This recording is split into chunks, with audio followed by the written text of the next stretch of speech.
Hey guys, welcome back to the channel. This is a story about what if Naruto has red hair and the rinnegan. Before I start, please support for more amazing content and do consider subscribing to my channel and share this video with your friends.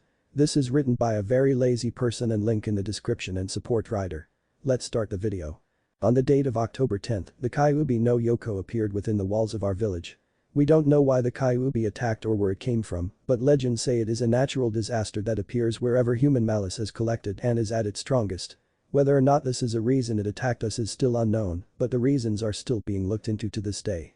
Anyway, when the Kyuubi attacked, many homes and buildings were destroyed and many lives were lost. However, thanks to the Sandaime Hokage and the brave ninja of the leaf, the damages and lost lives were kept to a minimum.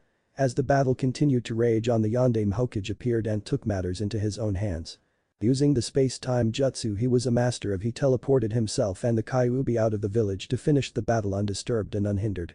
The results of the battle was victory for the Hokage, but at the cost of his life. As a result, the Sandaime had to retake the mantle of Hokage until he could find a suitable successor.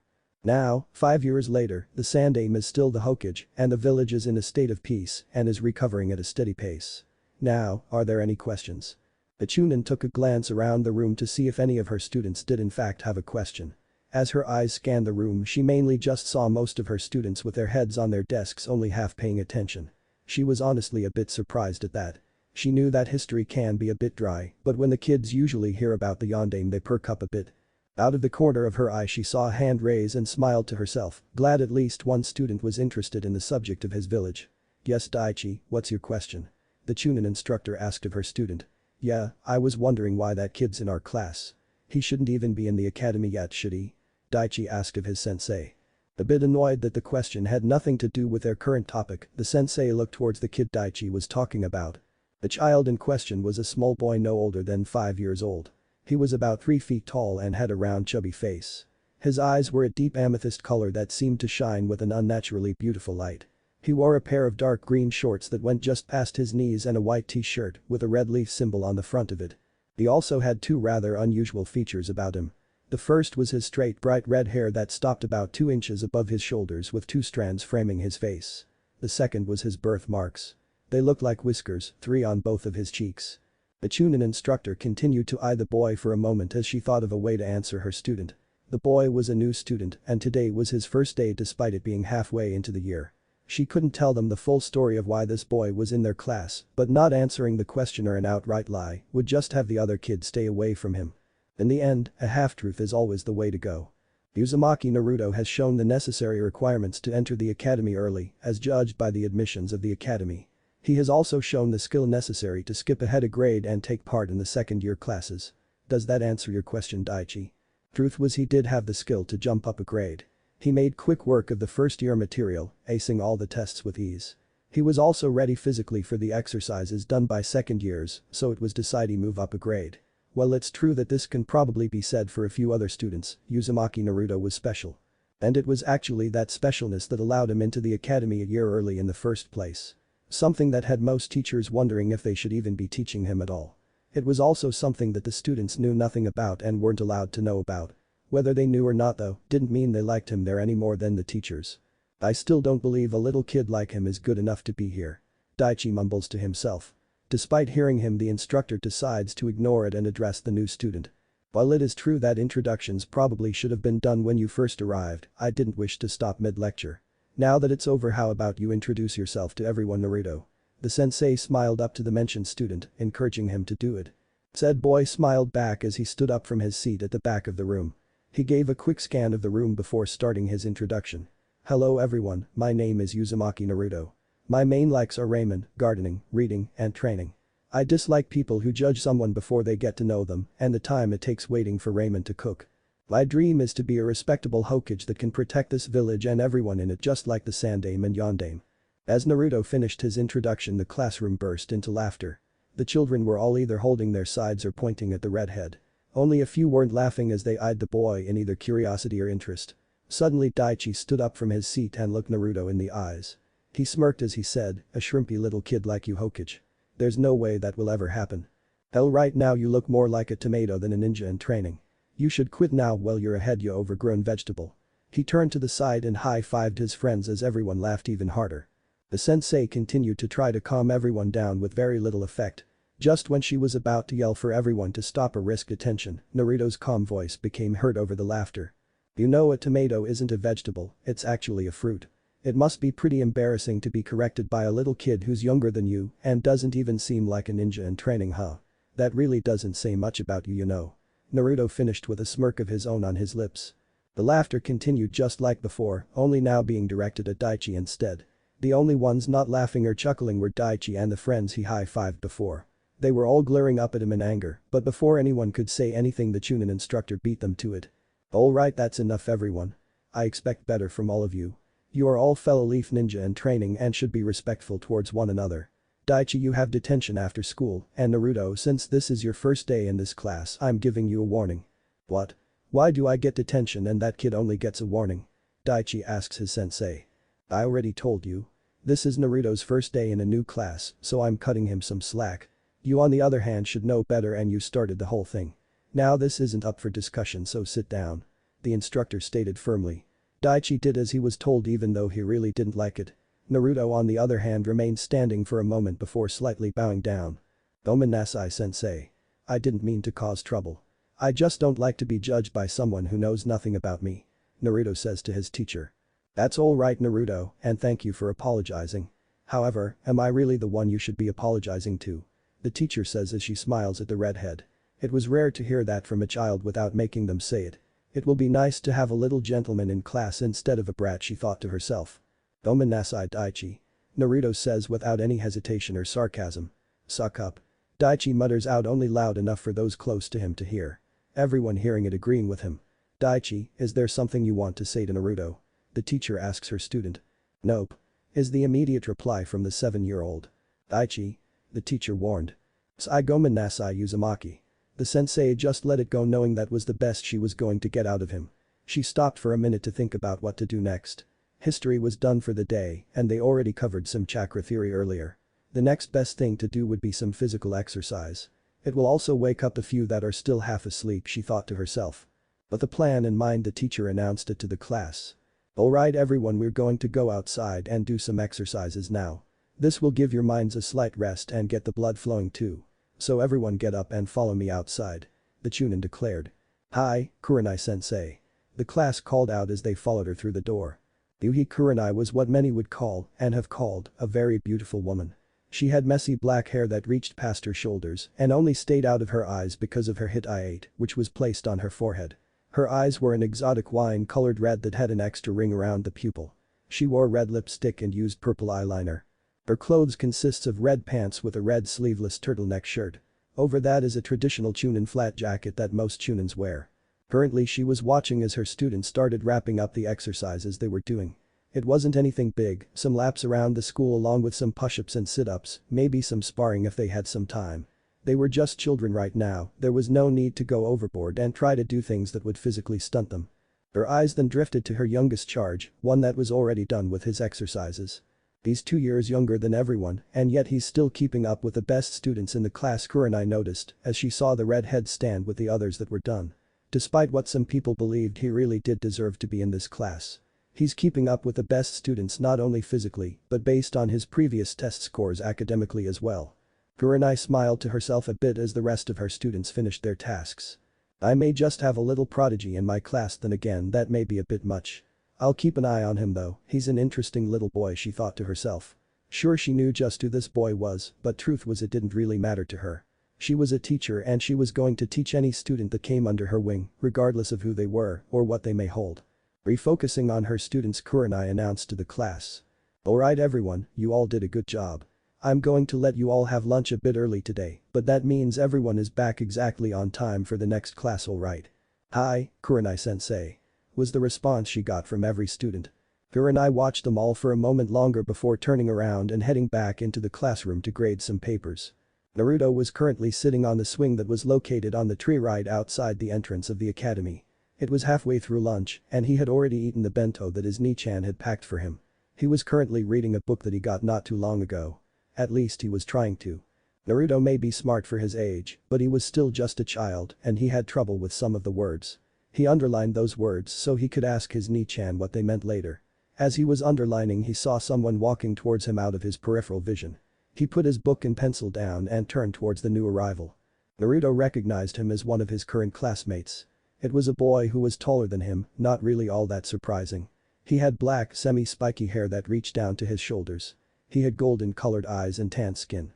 He was wearing black pants that had a lot of pockets on them and a white t-shirt with what looked like 3 claw marks as a design on the front. He was also wearing a necklace that had something that looked like a black diamond hanging from a silver chain. The boy continued to walk towards him till he was right in front of him. Then he stuck out his hand with a smirk. It's rare to see a new kid stand up for himself in front of an entire class where everyone is older than him. That takes some guts. My name is Kyo, what's your name, kid? I wasn't really paying attention when it was said. Thanks. My name's Uzumaki Naruto, and aren't you a kid too? Naruto answered as he shook Kyo's hand and then questioned him right back. Yeah, so? Is there a problem with a kid calling an even younger kid a kid? Was the immediate response followed by a smile. No, I guess there isn't. Naruto said with a smile of his own. So is there something I can help you with, Kyo? Not really, no. Just figured I'd tell you to watch out for Daichi is all. He seems to be gunning for you after what you said to him. Really? Well, thanks for the tip, but I think I'll be alright. Naruto told him with no hint of worry in his voice. Kyo grinned as he heard this. You're an interesting kid, you know that. But really you should watch out for Daichi. He won't do anything if someone's with you, but he'll most likely gang up on you with his friends when he does find you alone. Dude's a coward like that. Thanks for the warning, I really appreciate it. I'll keep it in mind and think of something. Naruto told him, already trying to think of something to get Daichi off his back. No problem, Red. So, what you reading there? It doesn't look like anything from school and you seemed pretty into it before I came over. Kyo questioned the younger boy. It was a present from someone close. It's called The Tale of the Utterly Gutsy Shinobi and it's a really good book. Well, at least the parts I can fully make out are really good. I'm having trouble with some of the words. He admitted with a sheepish smile. Makes sense, you're just a kid. But you know, if you want, I can try and help you out with some of the words. Though I don't know how much help I'll be. The older boy suggested. Really? That would be great. For the rest of lunch the two boys kept on reading what they could of the book. When the first bell finally did ring the two got up and started their way back to class. Both were talking about what they had just read and both were smiling. Ding dong ding dong ding dong. Kurenai stopped what she was saying as the final bell of the day went off. The students were already packed and up out of their seats by the time the second bell went off. Sighing at how eager they are to get out, she quickly told them their assignment before they got out the door. Read pages 67 through 82 and do problems 16 to 30 for tonight. Everyone hear that? Ronhai Kurenai-sensei. Typical class response. Everyone was now outside the building and excited to be out of class. The students were either meeting their parents, meeting up with friends, or starting their walk home. Naruto was one of the latter.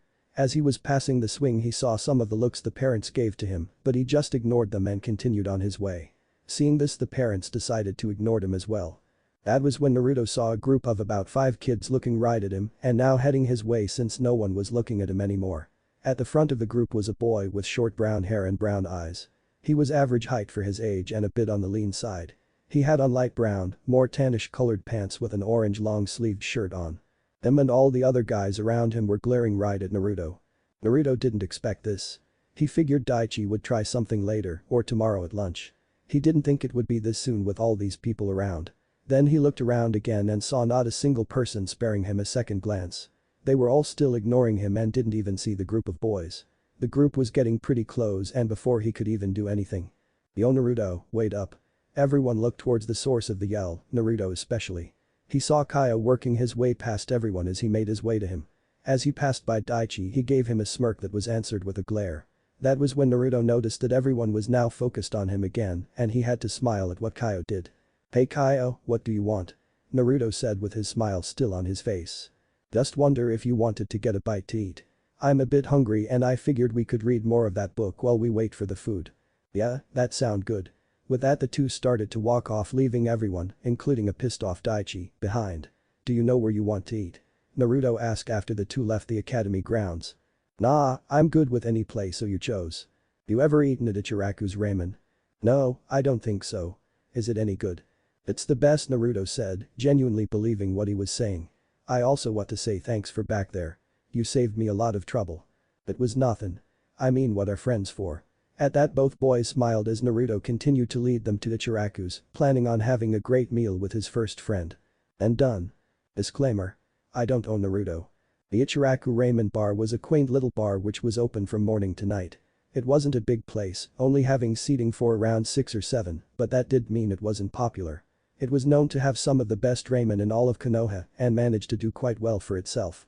The only reason it was never expanded was because the owner, Tucci, wanted to keep it solely a family-run business. And right now that business was to serve the two young boys who just entered great food. Well, if it isn't little Naru-chan. How was your first day in a new class? A young brunette girl with brown eyes asked the redhead from behind the counter with a smile. It wasn't too bad. Naruto said as he took a seat. The classes are fun and Kurenai-sensei seems really nice. Hey Ni-chan, could you make us some ramen please? Us? Was her confused reply.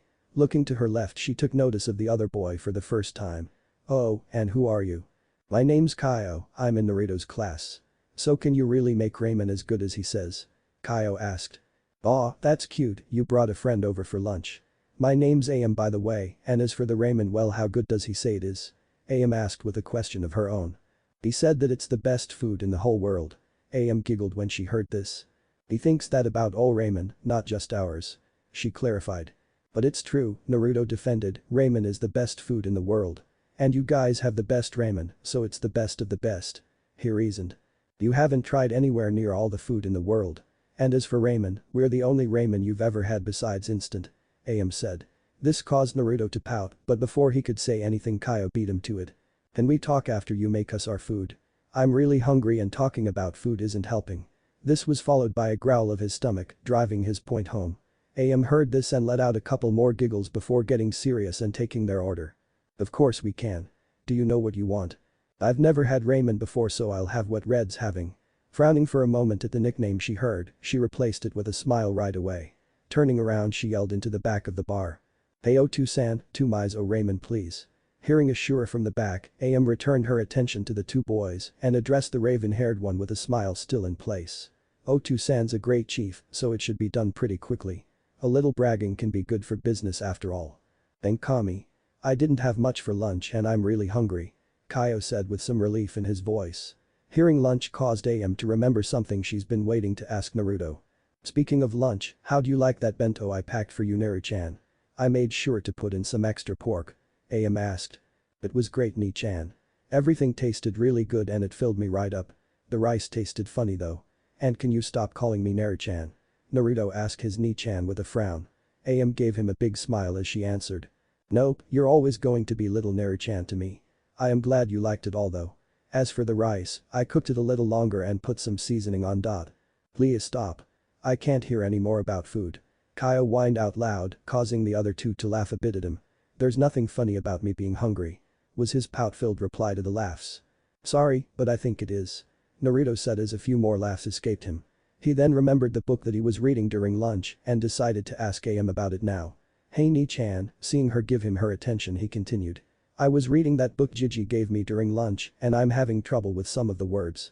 Can you help me out with it? Naruto asked. This got Kyo's attention and he decided to add in his own 2 cents. Yeah, I tried to help him out, but that book is really hard. Even together we don't understand half of it. Makes sense, you are just kids. Am said, which caused Kyo to pause. That was the same thing he said to Naruto at lunch. Frowning for a second, Kyo asked her a question you are never supposed to ask a woman. And how old are you that you can understand everything that we can't? Am answered without missing a beat. I'm 14, so I'm a teenager, not a kid. There's a big difference between the two, you know. Before either of the two could say anything back, a man that looked to be in his 40s came into view. He had dark gray hair and he seemed to be squinting his eyes. The most important thing about him, concerning the two boys at least, was that he had 2 steaming bowls of food in his hands. He smiled as he set them onto the counter and greeted the redhead. Naruto, it's good to see you. He then turned to address the only girl there. Am, you should have told me Naruto was here. And who's this young man with him? The chief asked the waitress. I figured it would be a nice little surprise too, San. As for the kid, that's a classmate of Naruto's. Am answered her father. Said man turned to Kyo and introduced himself. Hello my boy, my name's Tucci. I'm the owner of this bar and since this is the first time you've not only eaten here but even tried ramen, consider it on the house. Wow, really? Thanks Tucci-san. My name's Kyo by the way. Kyo said to the bar owner in excited gratitude. He then picked up his chopsticks, but before he broke them he got a confused look on his face. How did you know I've never had ramen before? He questioned Tucci as he heard Naruto say Itadakimasu. I heard bits and pieces of you three talking from the kitchen. Tucci answered as he went back to the kitchen. Oh, that makes sense. Kyo said as he broke his chopsticks apart and said an Itadakimasu of his own. He took a bite of the ramen and his eyes widened in surprise as he turned to Naruto. Whoa, you were right, Red, this is some goo. Kyo stopped mid-sentence when he saw Naruto. It wasn't Naruto that made him stop though. No, it was the empty bowl in front of him that did the trick. Taking a quick look to the floor to see if he dumped it, he saw nothing. He then refocused his stare on Naruto as he tried to figure this out. Turning to look at the other boy, Naruto just had to ask. What? Blinking a few times, Kyo responded. Holy shit. There's no way you could have finished Bam. Tai. What was that for? Kyo said as he glared up at AM who was holding a ladle.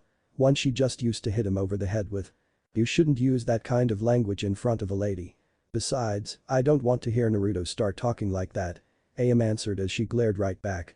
Who cares how I talk? Do you see that empty bowl? How is that even possible? He asked as he just stared at Naruto. Said boy just blushed in embarrassment before he responded. I said I really like ramen. The awkward silence followed by laughter. After a good laugh at Naruto's expense, the two boys finished their meals.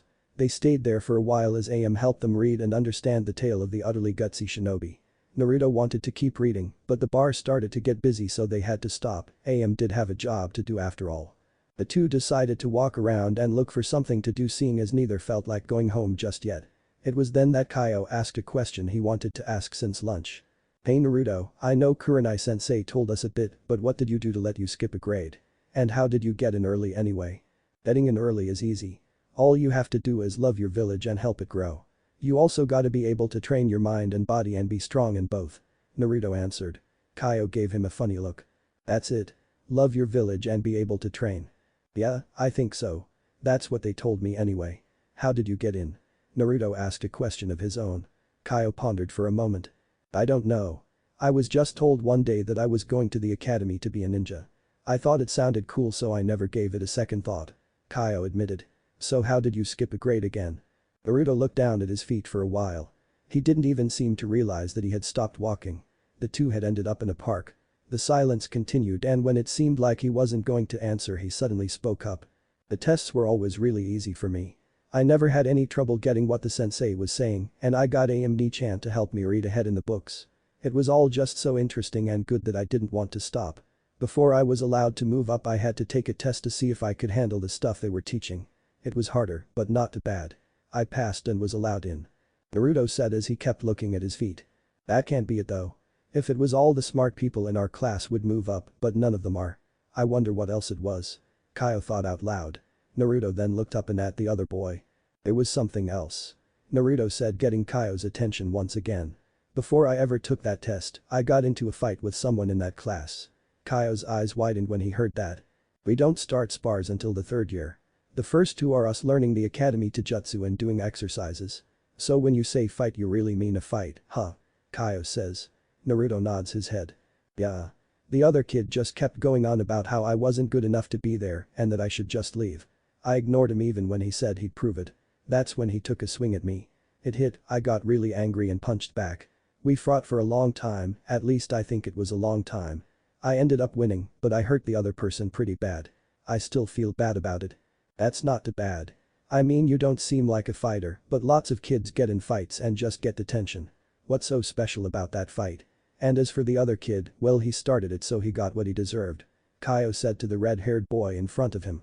I don't think so. I mean it felt good to let go like that, but when I punched the other guy in the eye, he ended up bleeding from it after the hit. Naruto said, going into a bit more detail. I still don't get it. Kyo said, still not see the big deal. The other person was a Hyuga. Naruto clarified. Kyo was stunned. You mean you not only beat a Hyuga, but hurt one of their eyes? Damn man, that's big. Hyugas get funny when it comes to their eyes. Yeah they do. I did get in trouble for the whole thing, along with the other guy, but apparently beating a Hyuga is something special. Even if he wasn't trained that much yet everyone was still surprised that I won. A couple weeks later they asked me if I wanted to take a test to move up a year. That's really it. Naruto said finishing his story. Io seemed to think about it as he leaned against a tree. Naruto wondering just when they got anywhere near a tree. That sucks for the Hyuga, but the story is kind of cool. I mean you actually beat up a Hyuga, you must be stronger than I thought. Kyo says to Naruto before grinning. Guess you really didn't need to worry about Daichi after all. If he had his friends with him I would. I don't even know how strong he is, so I might even if it was just him. He's not bad, but not that good either. Kyo informs Naruto. Naruto thinks about it for a second before looking up and noticing that the sun was starting to set. I didn't know it was this late yet. Looking back at his current company he addresses him. I got to go, I promised Ni-chan I'd help her in the garden today. Kyo blinks at that as he gets up. You really garden? I thought you were just kidding earlier. He says as Naruto smiles. Nope, I really do. But I don't really do anything, Ni-chan does most of it. I just kind of help her out with the easy stuff. He said continuing to smile the whole time. Alright. I gotta get going too. Don't want that old man to get mad. See you later Red. Kyo was already walking and waving before he even finished talking. Naruto waved back before looking around to find out where he was. Once he figured it out, he too started on his way home. As he was walking Naruto started to think about Kyo. He was a fun guy and he seemed really nice. Other people seemed nice too though Naruto thought to himself with a frown. It was true. Other people have pretended to be nice to him to get him to do something or try something against him. The latter was very rare and only happened once. Before anything could even happen someone dressed in black with a mask on stopped it. Whatever it was. Point is this has happened before and I don't want it to happen again. Kyo seems nice, but I'll wait a while before I decide anything about him. Finished with that line of thought, he looked up to see he was at Ichiraku. He walked in, took a seat and waited for his Ni-chan to finish so they could go and do some gardening. The next day at the academy. It was about 15 minutes till the start of class.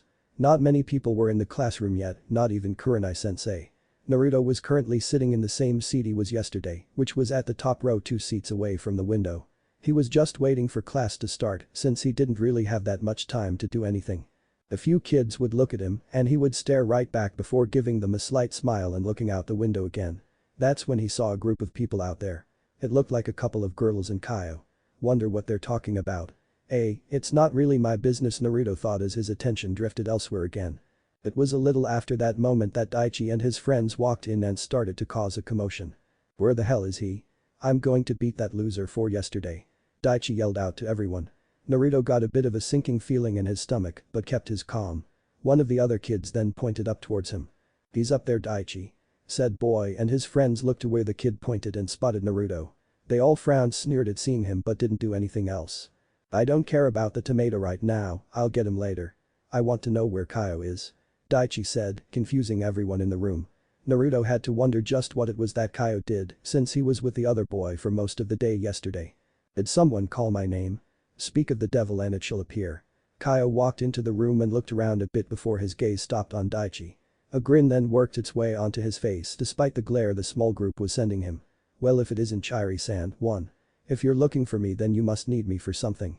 I'll be glad to help you however I can. Kyo said with sarcasm rolling right off his tongue. This just caused Daichi to glare even harder at him, in turn making him smirk more and leaving Naruto to wonder what the hell was going on. Help. You were supposed to help by telling that tomato up there to get ready to fight after school yesterday during lunch. This caused said tomato's eyes to widen in surprise, but Daichi wasn't finished yet. Instead you snitched on me to Kurenai-sensei after school when I went to get him. What was that about, huh? He finished as he looked Kyo dead in the eyes. The entire class was watching this now, waiting to hear what was going to be said next. None more so than Naruto who narrowed his eyes as he tried to figure this all out. He was slowly starting to see the picture too. Well for one, I just like messing with you. I really don't know why you'd even believe me stupid, he. At this Daichi's friends had to stop him from charging Kyo right there. Second, I was just evening the score from last week when you got me detention with those stupid frogs of yours. So really we're even. Kyo finished with a big smile. Daichi got his friends to let him go and was now approaching the black-haired boy. You're dead Akachin, too. Daichi said while Kyo narrowed his eyes at the nickname. Is he really now? Just what were you planning on doing Daichi? A voice said from the doorway. Everyone froze before turning to the door and seeing Kurenai-sensei standing there with her eyes focused on the two boys who had the spotlight a moment ago. It's not what it looks like Kurenai-sensei. Daichi tried to explain, but she wasn't hearing any of it. I saw and heard it for myself so don't even bother. That's another day of detention for you Daichi. And Kyo, you better behave yourself because I'm watching you today. One slip up and you're in here right next to Daichi after school. is that clear? She said to the two of them. Crystal Kurenai-sensei. They both said at the same time. Good, now everyone get to your seat so we can start class. Everyone quickly did as she told them. With a sigh escaping her lips she started her class. Naruto was walking through the halls right now to get out of the building. It was lunch now and he had something to talk to Kyo about. He saw him head outside to eat and was going to follow him out. He finally made it to the hall leading to the doors, but before he got out he saw a couple of familiar girls standing next to the door. They were all in his class, but he was sure he saw the three somewhere else too, he just couldn't think of where. The three finally saw him and waved at him. Deciding to see what they wanted he stopped in front of them to talk. Is there something I can help you girls with? The redhead questioned as he looked at the three. The middle one had black hair and equally black eyes. The one on the left had brown hair and blue eyes. Finally, the one on the right had green hair with brown eyes. They're all really pretty. It's weird though, I didn't think anyone had green hair. Then again I can't really say anything about hair color, Naruto absently thought. The middle girl decided to take charge and speak. Actually we were wondering if you could answer a question. And just so you know, I'm Kazumi and these two are Misaki and Fumiko. Kazumi said. Misaki was on the right and waved when she was introduced, Fumiko doing likewise. It's nice to meet all of you.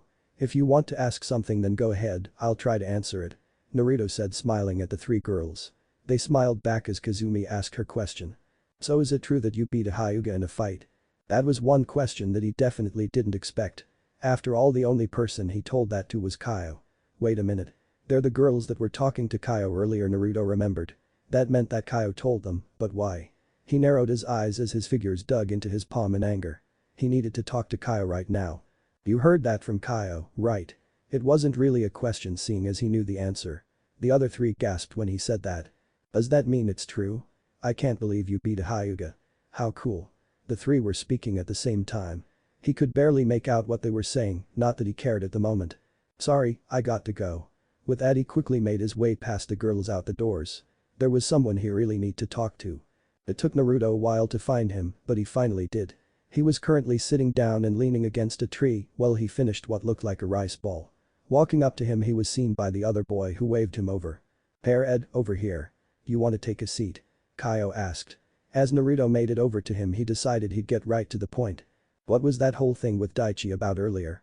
Naruto figured he'd start with something he already had an idea about. This, however, threw Kyo for a loop. What? His intelligent reply. Before class started, Daichi said you were supposed to tell me about a fight we were going to have after school. Naruto refreshed the other boy's memory. Oh, that.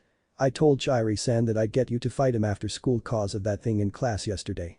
Then after the bell rang I watched him leave and got Kurenai-sensei, so he'd get another detention. Ah, revenge is sweet. Kyo finished his little story. Naruto's eyes were like slits now. So you used me to get back at Daichi. And you didn't call out to get everyone's attention back on me after school? Naruto asked, which caused Kyo to look at him in confusion. Why would I've done that? And Daichi was trying to pick a fight with you. It'll be even harder now with 2 detentions, won't it? Naruto let it go for now. He'd come back to it, but he did have another question to ask anyway. What about those girls? How'd they know that I fought a Hyuga? This one got a weird look out of the other boy, so Naruto clarified who he was talking about. I ran into Kazumi and the other two in the halls. Those 3. Well, yesterday I heard them talking about how they wanted to know more about you. So I figured I'd make a deal. I tell them about how you jumped a year and they take all my notes for me so I can sleep in class. Kyo said. What? Naruto said with anger deep in his voice. Well, the exercises are fun, but the lectures are boring. This way I can sleep in class and still get all the material. They said they'd make notes for you too. Kyo finished with a grin. So you met me to get back at someone else and hung out with me to get info out of me? Naruto asked a bit harshly. Kyo flinched a little when he heard that. Not really. The Daichi thing was just spur of the moment and everyone would have heard about your fight with the Hyuga sooner or later. Hell, I'm surprised no one knew yet. As for the rest, I did like that book and really did have fun yesterday, so I don't see the big deal about all this. Kyo explained and defended himself. Naruto just continued to glare at him before letting off a big sigh and slumping his shoulders. He then looked up with tired, sad eyes that truly shocked Kyo. Naruto then simply walked past him, talking just loud enough to be heard. I guess you don't see it. I'm not surprised, no one ever does. When Kyo turned around, Naruto was already back inside the building. Just in time for the bell to ring. For the rest of the day Naruto avoided Kyo. Even after school when Kyo was waiting for him and asking to talk about it, Naruto just continued on. The only thing he was glad about was that he waited before making a decision about Kyo. But then again, should he really be glad that he was right to wait or disheartened that he was indeed right? And done. It's been roughly 2 weeks since Naruto and Kyo had their little chat. A lot has happened in such a short amount of time. Well, a lot for a child of Naruto's age at least. Not surprisingly, word got out to his class about how he skipped a year thanks to Kazumi and her 2 friends. Nobody really believed any of it to be true, but that couldn't stop a small part of them from wondering if it was actually indeed fact. Daichi was the only one to not give it any thought and said it was a complete lie, just Naruto trying to make himself sound tougher and cooler. On the other end of that though, there was a handful of people that completely believed it. One of them was Kyo, but Naruto was currently unaware of that as the two had yet to speak again. The other ones were surprisingly the 3 who started all the gossiping that was going around. One of which. You know you're never going to hit anywhere near the bullseye like that. Naruto felt a sigh escape him as he turned to his uninvited guest. What's wrong with how I'm doing this? He asked with a bit of annoyance. It was after school and Naruto had decided to get in some practice throwing kunai in a small training field the academy had. Normally it would be packed, but most kids were already at home or playing seeing as it was Saturday. Sunday was their only day off, so all the kids spent Saturday evening and Sunday just goofing off. Naruto, on the other hand, used this time to use the empty training field. Which he was doing when Kazumi decided to turn up out of nowhere and then start criticizing him. Well, for one thing, I know you're not supposed to snap your wrist. Kazumi answered. I also know that your stance is all wrong. She continued in a know-it-all type of tone. Really, and I suppose you know the right way to do it? Naruto asked as he stared at her. Kazumi responded with a big smile. Naturally. Naruto rolled his eyes as she asked a quick question. You're right-handed, right? At Naruto's nod she continued. Well, here's what you do. You stand with your right leg back and lean on the ball of that foot. Your left foot is flat on the ground and there should be about 2 feet between them. Then she paused as she saw Naruto raise his hand. After a second she asked. You have a question? Yeah. What if I can't get my feet 2 feet apart? Naruto asks of her in a serious manner. No, 2 of your actual foot, not 2 feet. At Naruto's expression a small sweat drop formed on the back of her head. Anyway, you want your feet at about the 12 o'clock and 1 o'clock spots. Then you bend your knees, especially the front one. You keep your right arm straight and pull it back in a round-like move. When you swing forward, you lean on your front foot and still keep your arm straight. You also don't move your shoulder, just your arm. When it's about at your chest you let go, but keep going with the swing. Follow through helps. Kazumi finished her explanation and moved to demonstrate. Picking up one of the kunai she did exactly as she just described. The kunai hit its mark, but 2 to 3 inches away from the bullseye. Wow, that was good. Naruto said as he watched the kunai fall out of the post. The kunai were slightly blunted, not so much as to stop them from sticking, but enough so the students wouldn't badly hurt themselves. They just needed some strength to stay in the target. But you missed the bullseye. Yeah, well, doing it right doesn't make it perfect. It makes it a lot easier, but I still got to practice. Kazumi defended herself a bit. I guess you're right, but either way you are better than me at this. Where'd you learn how to do it? Naruto asked his new throwing coach. Well, I am an Uchiha, throwing weapons is one of our many specialties. She stated proudly and a bit arrogantly. Really, my 2 cents taught me just last week. I'm still practicing it, but I think I've gotten pretty good. Not good enough to hit the center though. Naruto said with a smirk. Hearing this, Kazumi puffed out her cheeks and got a frown on her face. With a small glare she answered right back. Well, I don't see you doing any better. Is this the thanks I get for trying to help you out? Naruto couldn't help himself as he laughed at the face she was making. This only annoyed the girl more though, so after a few moments Naruto calmed himself down. Sorry, but I couldn't help myself. Though I need to ask, why are you helping me? He asked with some suspicion in his voice. Kazumi replied with a voice that was a little too innocent. I just happened to be walking around and I saw you having trouble. Being the person I am, I decided to help another struggling person in need. She said with a smile, batting her eyes for added effect. Naruto gave her a deadpan look, causing her to slowly drop the cute look. Not buying it, huh? Oh well. Truth is, I saw how sad and annoyed you were after everyone found out why you're in our class, and I felt a bit bad. That's not what I was sad about. Naruto said with a sigh. Kazumi gave him a puzzled look when she heard that. Then what were you sad about? It doesn't matter. What does is you. What did you really come to see me for? Naruto asked again. Kazumi looked a bit annoyed as she shuffled on her feet. That was the real reason. It just wasn't the only reason. She said as Naruto narrowed his eyes onto her. Seeing how you beat up a Hyuga, I figured you'd be good at Jutsu. I could use some help with it, so I figured we could have a trade. I help you with your throwing and you help me with my fighting. Naruto didn't expect that. Raising one of his brows in a curious manner, he decided to see where this would go. I thought the Uchiha had their own taijutsu style, and what makes you think I could even help you with anything? We do have our own style, but it works best with the Sharingan and I haven't activated it yet. So 2 cents said I should learn the academy style till I do awaken it. Kazumi clarified. Naruto still gave her a confused look. That's all really interesting, but I don't know the academy style well. This time Naruto clarified and Kazumi gave him the confused look. You got to know something. How else could you've won? Naruto shrugged his shoulders. I know a little bit. Just what I saw some of the older kids practicing. And when I needed help with it I asked my sensei from the first year. He helped me with what I saw but told me to wait till I'm in the class that teaches it to learn the rest of it. So I know the basics, but that's all. The rest is just me guessing. He admitted with a big sheepish smile on his face. Kazumi was stunned. To win a fight when you're trained is one thing, but to win it while guessing what you're doing.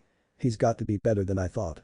It sucks he can't help me much, but at least he can still help, she thought with a mental shrug. She decided to voice her thoughts. Even if it's not much it can still help me.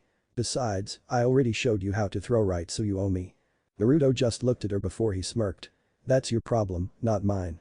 Kazumi got red in the face and had a slight twitch above her eye. What?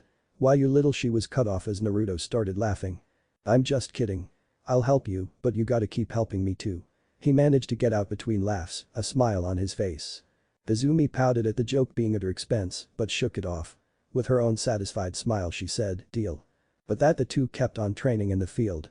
Naruto learning how to properly throw and Kazumi learning the first steps of the academy taijutsu style. Neither got too far with what they were doing, but it was the first day.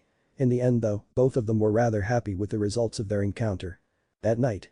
Naruto was currently laying in his bed, just staring at the ceiling lost in thought. Training with Kazumi had worn him out, but he was glad to have a training partner. At least somewhat, he still didn't know her that well. There was something that she said to him though that wouldn't leave him alone. It was something Kyo brought up as well, but he was too upset with the situation at the time to think on it afterwards. Now however. Why didn't anyone say anything or more people find out about that fight?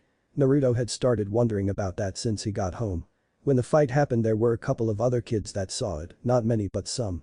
Plus the fact that both him and the other guy came to class the next day bandaged, why didn't anyone ask questions?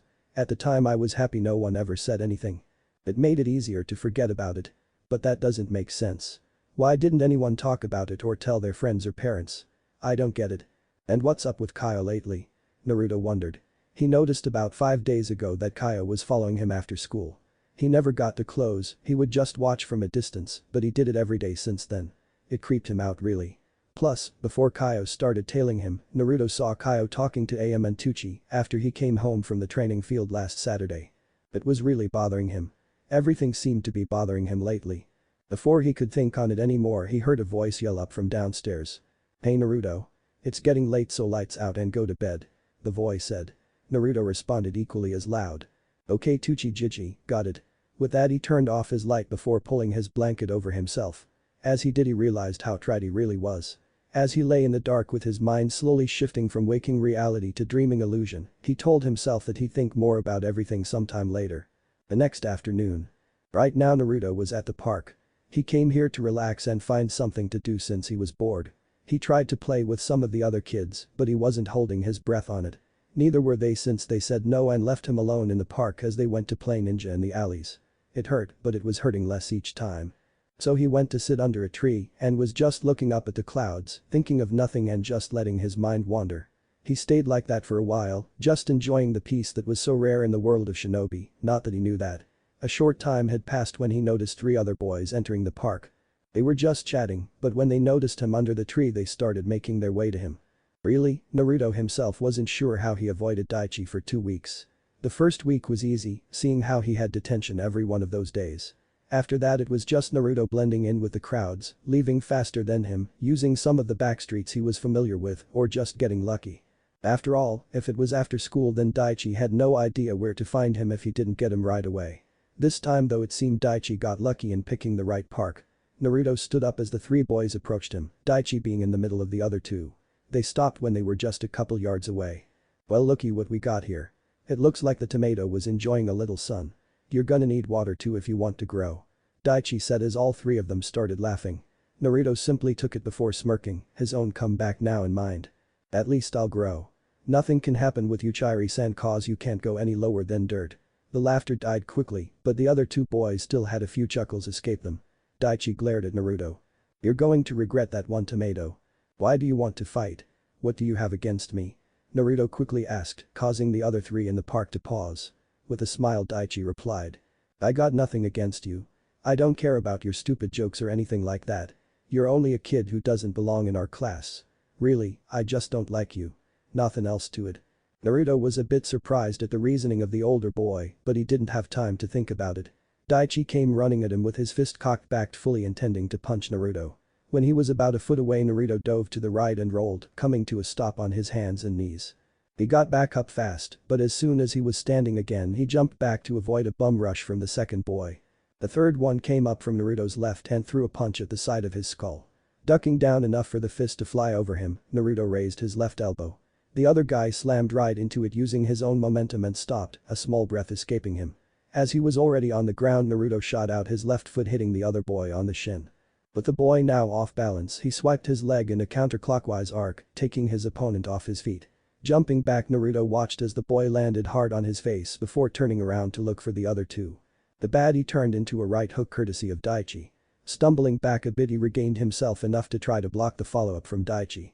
Using the back of his arm he attempted to deflect the hit away, but since Daichi is bigger and stronger, it still got him on the right shoulder. Wincing at the hit, he braced his right foot on the ground as he brought up his left knee to meet Daichi's stomach. It hit hard as Daichi took a step back. As he stopped to clutch his stomach Naruto threw a right haymaker, throwing his body into it since he was still balanced on his right foot. It hit Daichi hard right on the nose and sent him staggering away. He covered his face with his hands and Naruto could see something dripping between the fingers. Seems he gave Daichi bloody nose. Before he could think about it or do anything else he was kicked in the back by the second boy. He fell to the ground, stunned for a moment. As he tried to get up the third boy body slammed him, making Naruto give a yell of pain. The second boy came up to the two and grabbed Naruto's right arm while the third one got off him and took hold of his left. They picked him up and held him still as he tried to struggle free. The two boys though had the advantage of being older and bigger than him, so try as he might he couldn't get free. Naruto suddenly got the wind knocked out of him due to Daichi's fist embedding itself in his stomach. This was followed up by two punches to the face, one to his right eye, which was the same spot he got punched before, and another that would probably give him the same bloody nose Daichi was currently sporting. Daichi gave Naruto a smirk, which due to the blood, made it look somewhat fearsome. Ha! You beat a Hyuga, yeah right. You're hardly worth the effort it's gonna take to turn you into ketchup. He laughed, the other two too busy holding the red head to join him. Naruto looked up at Daichi and gave him a grin despite his situation. This coming from someone who needs two other people to fight me. If I'm hardly worth it you must be worthless, seeing Naruto didn't get to finish since Daichi's fist decided to join the conversation. I wasn't gonna do much more, but that last one added a few more hits. Daichi said as he punched him again in the face. That was followed by one more to the stomach. As he was pulling back for a third hit, he got blindsided by someone. The two rolled on the ground for a second before coming to a stop, after which they started punching each other. The other three just stared at the scene for a second before one of the two guys holding Naruto noticed something. Is that Kyo? That was the last thing Naruto was expecting to hear. Deciding to put the whole subject of Kyo on the back burner for the moment Naruto focused on the two holding him. Picking the back of the second one's knee, said boy let go of him and dropped to a kneeling position. Rotating 90 degrees since his one arm was still being held, Naruto punched the third guy in the stomach with his right fist. Now free Naruto shoved the one he just punched a very short distance away to give himself some room. He then took 4 steps and jumped. He put his feet in front of him, bent his knees and drop-kicked his kneeling attacker. Using him like a springboard Naruto jumped off him and shouldered the one that was still standing close to him. All three of them hit the ground with a thud. Naruto was the first one to climb to his feet. The one that got slammed by his shoulder took a bit longer, giving Naruto a breather. The one that was drop-kicked just stayed on the ground. After catching his breath and while his opponent was still collecting himself Naruto attacked. He did a quick 1-2 to his stomach before uppercutting the older boy who was stunned by the combo. Naruto decided to finish it so he ran up to the other boy and jumped. He did a 360 spin, lashing out with his right foot which connected hard with the other fighter's face. Naruto landed on his left foot as the other one landed on his ass. He seemed happy to stay down. Naruto was breathing heavily by this point. He started to stumble over to tree before leaning on it and sliding down into a seated position. He just sat there for a moment taking in the fact of what just happened. After a few more deep breaths he looked up in time to see Daichi go down. Naruto managed to get a look at his face. Seems Kyo added 2 black eyes and a cut to his cheek. As he was on the ground, Daichi spared a glance in Naruto's direction and saw his 2 friends slowly getting up. Even though he saw them getting up, he knew they weren't going to fight anymore, judging by their groans of pain. Sloppily getting to his feet, Daichi turned in the opposite direction of Kyo and ran. His 2 friends saw this as they got to their feet. "Hey Daichi. Wait up, man." One of them called as they followed after their apparent leader. Naruto breathed a sigh of relief at seeing them leave. He decided to forget the tree and laid out on his back. Hearing footsteps, he looked up to see Kyo there. He had a busted lip and a bruise on his cheek and forehead. Naruto could only guess Daichi head-butted him. The 2 stayed in silence for a while before it was broken by Kyo. "You look like shit, Red." He said it with a serious face. Naruto answered back equally as serious. "Look who's talking." The 2 continued to stare at each other before they both stared to crack up in a fit of laughter. It took the 2 a minute to get their laughter under control. When it was finally quelled, the 2 remained quiet for some time. This time it was Naruto who broke the silence. "Not that I'm not happy to see you, but what are you doing here?" he questioned as he looked at Kyo. Said person remained quiet and kept his eyes closed. When Naruto was starting to think that he fell asleep, he spoke up. "I wanted to talk to you. That's why I came, but then I saw Daichi and figured I'd give you a hand," he said. Naruto let out a sigh. "Thanks for the help, I really needed it." At Kyo's nod, he continued. "I wanted to ask you a couple questions too. Like, why were you following me this past week? And why were you talking to Amni-chan and Tsuchijiji?" I looked at him in surprise before chuckling. "So you noticed, huh? Guess I wasn't all that sneaky after all." He let out a sigh of his own before continuing. "After the last time we talked, I tried to think of what it was that was bothering you, but I just couldn't figure it out. So I decided to ask the people you seemed closest to." Flashback. "So that's what has been bothering Naruto," Am said with a frown as she looked at Kyo. "Why would you do that to him?" "Do what?" Kyo asked the teenager. "I ended up helping him by getting Daichi detention. Plus he doesn't have to take notes anymore since the girls will take them." "What did I do wrong?" Am settled a glare on him as she responded. "You took advantage of him. You used him just so you could sleep in class." Kyo groaned. "Who cares if I sleep? I told you he made out pretty good too," he answered, still not seeing the problem. Am let out a frustrated huff, but before she could continue, her father beat her to it. "Calm down, Am, there's no reason to get so upset." "But Tusan, he..." "I know, I've been standing right here. But you have to take into consideration that not only is Kyo a child, he doesn't really know anything about Naruto," Tucci said, cutting off his daughter. "How about you go do some dishes while I handle this?" "Hi Tusan."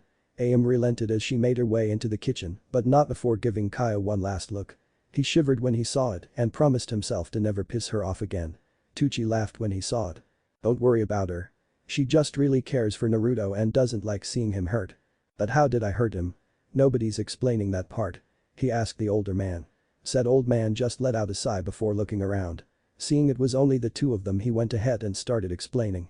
"Well, I'm not positive about everything, this is what I can tell you." Seeing he had the boy's attention, he continued. "Naruto doesn't have any friends. He still tries to play with some of the kids, but I don't think he's making any progress. The people all ignore him, and it seems the children are starting to as well." "What do you mean about people ignoring him?" Kyo asked. "Please just let me finish.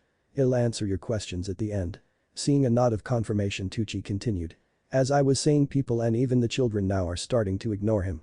Some, if not many, may even hate him for reasons well beyond him. Because of this, Naruto developed a certain type of view on life. He treats everyone equally and nice. You know the saying, do unto others as you would have others do unto you." Naruto took that to heart. He tries his very best to be kind and polite to others because that's how he wants it to be for him. When he sees that despite this he still gets treated the same way, it hurts him. "But it seemed that you two made a connection. You may have only known each other for a day or so, but you two just seemed to click. I think that made it hurt all the more. Do you understand that?" Tucci finished with a question. Io just sat there as he absorbed everything he was told. It was a lot to take in, but after a few minutes he hesitantly tried an answer. "So Naruto treated me nicely and trusted me with that story. Then I just threw it back at him and that's what hurt him," he half stated but more asked. "More or less." Tucci responded with a smile. "I'm glad you're starting to understand. But if you really want to get it, I suggest you follow him around a bit after school," he offered. Kyo gave the older man a strange look in return. "Why would I follow him around? Isn't that a little weird? If you do it, you'll understand. Just don't look at only Naruto, look at the people around him too," Tucci said. "Okay, I guess. I can do that." "Good." Now I think you should get out of here, Naruto will be home soon. Home?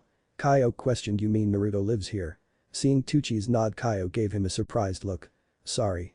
I just thought he liked eating here, I didn't know you two were his family. There's no need to apologize. Besides, we're not his family per se. Seeing Kyo's "what the hell are you talking about" look, he decided to clarify. You see, we're Naruto's family in spirit. We aren't blood and we never adopted him. I'm his guardian and look after him. We all care for one another like a family though. I can understand that really well. Kyo said to himself with a smile. Tucci smiled at that before he started to make shooing motions. I'm glad, but it's getting late and I think it's time for you to get home. Just remember and do what I said, alright? He said as he started to make his way to the kitchen to help his daughter with the dishes. Kyo nodded to him even though he couldn't see it and hopped off the stool. I will, Gigi, and thanks a lot for all the help. He yelled into the kitchen before starting his way home. Flashback end. After that I followed you around from time to time to see what Tucci-sen was talking about. Kyo finished up his short story. He was sitting cross-legged on the ground in front of Naruto. The redhead managed to sit back up and was now leaning against the tree once more as he listened to what Kyo was saying. Not wanting silence to take over, Naruto spoke. So what did you find out? He tentatively asked. Kyo let a sigh escape his lips before looking away from Naruto. I'm sorry. It was spoken softly, but Naruto still heard it. What? Naruto honestly didn't think Kyo would apologize to him. He didn't seem like the kind of person who said sorry. Kyo just sighed again before looking Naruto in the eyes. I said I'm sorry. I saw the way everyone looked at you and treated you. I don't know how you don't just start throwing punches or rocks or something at those people. I get pissed off at the few who are like that to me. Kyo replied. Naruto's eyes shot wide open at that tidbit, which was impressive considering one of them was swollen up pretty nicely. What do you mean? Does everyone treat you the same way? Naruto asked. At that question the raven-haired boy scoffed. Hardly. Nearly everyone treats me normally. It's only some of the ninja that are assholes. He clarified.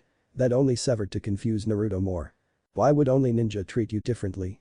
Hearing his own question and just how personal their conversation was getting, Naruto decided to try and stop it. Forget it, you don't have to answer that. Don't worry about. Think of it as my way of making it up to you. You told me a story and now I'll tell you one. It's kinda short though. Kyo said to the red-haired boy with a smile. Said redhead didn't know what to say to that, so Kyo continued. The reason some ninja don't like me is because I'm not originally from Konoha. And before you ask, I have no idea where I'm actually from. I was found on the side of the road one day by some merchants when I was a baby. This necklace and stone I wear is all I have of my real family. Anyway, the merchants brought me here and put me in an orphanage. That's not too odd, it seems to happen a lot from what I hear. But apparently I was the first foreign orphan to be allowed to enter the academy for a really long time. I guess the ninja think I'll turn on them or something, maybe think I'm a spy. But that's stupid. I was found when I was a baby, how could I be a spy? Kyo took a calming breath before finishing. Well, that's my story. Told you it was short, though not anywhere near as bad as what you got. Naruto just sat there as he took it all in. Even if it was to a much lesser extent, Kyo still knew what it was like to be an outcast like him. He knew what it was like to be an orphan and not have a clue as to who your parents are. They were more like than he thought. Despite not wanting to ask it, Naruto really wanted to know. Do you still live at the orphanage or were you adopted? At the question, Kyo gave him a smirk. Neither. An old man took me in but never adopted me. Kind of like you with Tucci-san and Am-san. Here he gave a pause. Then again, I doubt those two make you work for them when you're not at school or training. Nah, they don't. Naruto answered with a small sweat drop. Silence settled between the two again, but this time not nearly as unbearable as before. Naruto was just thinking over everything that happened when he heard Kyo's voice. Hey Naruto. You said that you wanted to be Hokage, right? It was more of a statement than a question. Naruto just raised a brow at the random question, but answered anyway. Yeah. I want to be a great Hokage like the Sandame and Yondame. Why? Well, that old man I live with asked me a good question. He asked me what I wanted to get out of being a shinobi and do as a shinobi. I didn't have an answer for him when he asked, but I think I might now. At least a part of it anyway. Kyo said. And? What's your answer? Naruto asked, wanting to hear his answer. I want to be the top Anbu commander in all of Konoha. That would make me the Hokage's right-hand man too. So what do you say, Ed? What to help each other become the two most baddest ninja in the Leaf Village? Kyo said with a grin stretched over his face. Naruto looked like a deer caught in the headlights.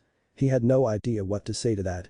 All he could do is lower his head so his bangs covered his eyes. Despite that, Kyo still managed to see a few teardrops fall to the ground but decided not to say anything. After about 3 minutes Naruto rubbed his eyes and cleared away the tears, along with some blood.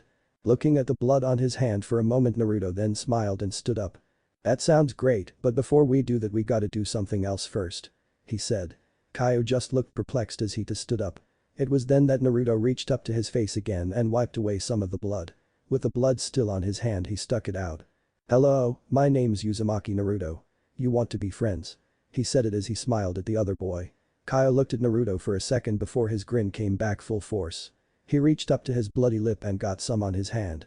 He then clasped that hand with Naruto's own slightly blood-covered one. "My name's Ikazuchi Kyo and I'd like it if we could be friends." At that Naruto's smile covered his whole face. This was the true start of a friendship that would change the very future of the shinobi world itself. Finished. Naruto stifled a yawn as he continued to walk down the street on his way to school. He was up late last night practicing the leaf concentration exercise, or at least he was trying to. His mind kept wandering away from the task no matter how hard he tried to keep it there.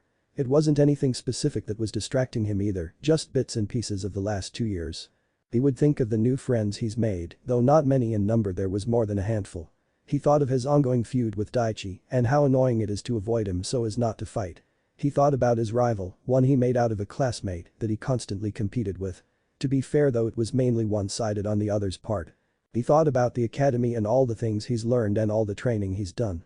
He also recalled his two best friends, Kyo and Kazumi, infiltrating their way to the forefront of his mind. When the name of his best female friend popped into his head, he couldn't stop the small blush that made its way onto his face. The two had become training partners after they taught each other what they could of kunai throwing and taijutsu. They would spar a bit, train, help each other study for classes, and Kazumi even helped Naruto unlock his chakra. Actually, since everything has chakra and all you need to do is find the correct balance of physical and mental energies, perhaps decipher is a better word. Anyway, the two had become rather close and Naruto couldn't help but to develop a small crush on the girl. Of course he hid it rather well and no one else knew about, no one but Kyo that is. He just seemed to be an open book to the older boy, but then again it's the same the other way around too. Before his mind could wander further off the beaten path, he heard a bell ring and looked up. Blinking in surprise, Naruto realized he was already at the gate of the academy, just in time for the first bell too, judging by the slow pace of the other students. Shaking his head to try and clear it, he continued in towards his class. "I'm getting lost in thought thinking about thoughts that I've already thought." He paused for a second at that. "Wait, yeah, that was right. A bit weird but right, I think." Deciding to mull over whether he was right or not later, he made his way towards the entrance. "Hey Naruto. Wait for us." Turning to look at who was calling him, he spotted Misaki and Fumiko making their way to him. He smiled as he stopped to wait for the two to catch up. He got to know the two better thanks to Kazumi, and they ended up becoming pretty fast friends. Though Misaki was a little too energetic for anyone to spend any extended period of time with, he did his best. It took but a moment for the two to catch up to him, and when they did they all started towards their class again. "Thanks a lot for waiting, Naruto-kun. Fumi-chan and I have been looking everywhere for you." Naruto raised a brow as Misaki continued. "Yeah, we were wondering if the lilacs in your garden are ow." "Fumi-chan, what was that for?" Misaki questioned after Fumiko elbowed her in the ribs. "Once you start talking about flowers it's hard to get you off them. Besides, that's not what we were going to ask him," Fumiko told her green-haired friend. Naruto all the while was content just sitting back and listening to them talk to one another. Misaki frowned at the other girl as she spoke. "I know that. I just don't think it's a big deal. It's probably some clan business they don't want us hearing. Maybe some super secret meeting about how to patent their glare, cause I've seen some Hyuga throwing that around lately. Or maybe they're all doing some super secret eye training or something," she said. As she kept rambling about other secret stuff it could be, Naruto figured now was a good time to enter the conversation since he had an idea of who it was about. "Are you two talking about Kazumi?" he asked as he took a seat. The two looked at him before looking around and saw that they were in the classroom. Taking the two seats to his right, Misaki answered him, both of them trying not to think about how they missed climbing up the stairs to get to their seats. "Yeah, we were. How'd you know that?" "She's the only person any of us know that's part of a clan," was his simple answer. "Oh. You're good. Maybe. Or maybe you're a bit slow," Fumiko teased the other girl. Before Misaki could retort she quickly elaborated for Naruto. "We came to see if you've seen her. Neither of us has seen Kazumi all week, actually I think it's been over a week. We tried going to the Uchiha district to see her, but the place is blocked off by ninja. Even some Anbu. We're worried about her so we're trying to see if anyone's seen her. So have you?" "I told you it's nothing to worry about." She's probably Naruto drowned out the rest of whatever it was that Misaki was going to say to focus on the subject at hand. Naruto thought back to the last time he saw Kazumi, even if it was only in passing. It's been about 9 days, he thought to himself. His face became blank, the normal face he makes when thinking. I haven't seen her in over a week, not even in class. And those two are her best friends. If they haven't seen her, then I doubt anyone has. A stray thought suddenly entered his head, making his eyes widen before narrowing into slits. I haven't seen any of the Uchiha clan this past week. Not a single one. That, considering the size of the clan, was a little disturbing. He continued to ponder that for a while, but was literally shaken out of it by Misaki. "Boy, wake up Naruto. Sensei's here." Turning to the front of class, Naruto saw that she was speaking the truth.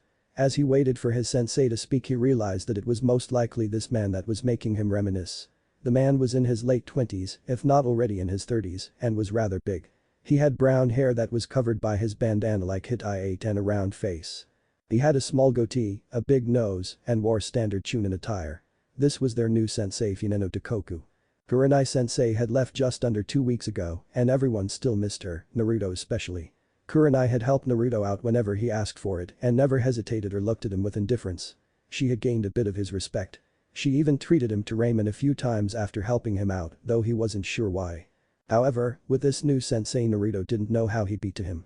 Both of his past senseis had been nice, but he's seen how some of his teachers look at him. He figured he was just remembering some of the good times of class in case they came to an end. He grimaced a little at that thought. I should try being more positive and help but wonder what Kurenai sensei is doing now, though rumor was she became a guard or maybe an escort for some young Hyuga. It is a rumor, so it's likely just false gossip.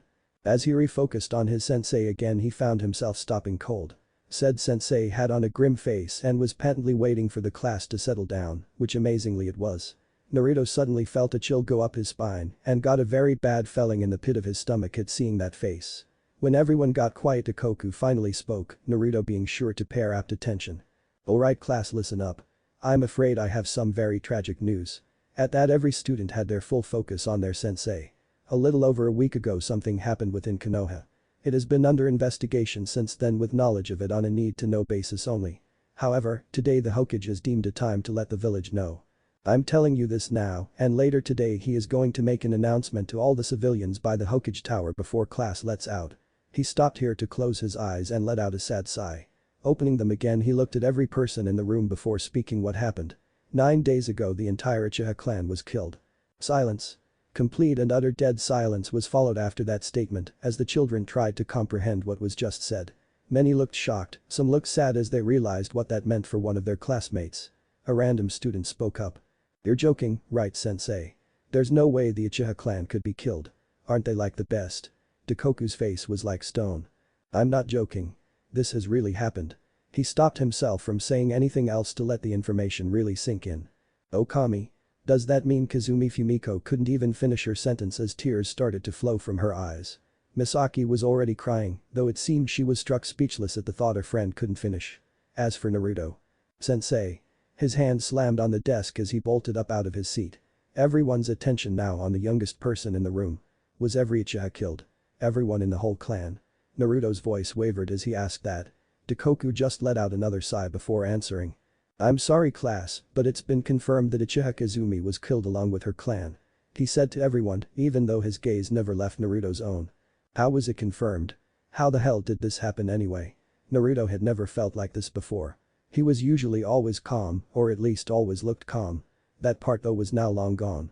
Now there was a part of him that couldn't accept what he'd been told, it was in disbelief. Another part wanted to just start crying out loud and not stop. Then there was anger. For what he didn't know, and at the moment he didn't care. He had to let something out, and anger was the first one there waiting for release. It was confirmed when her body was found. That shut up any retort he could have come up with. As for how it happened, I don't know. Like I said, it's been under investigation and the specifics haven't been released to anyone yet. Naruto wanted to say something more, but he couldn't. The only thing he was thinking was that her body was found. That was indefinite proof. She's dead. Kazumi's dead. That thought zapped away any anger he might have still had. Disbelief and sadness washed over him as he dropped into his seat. He wore a shocked and pained expression as that thought kept repeating in his head.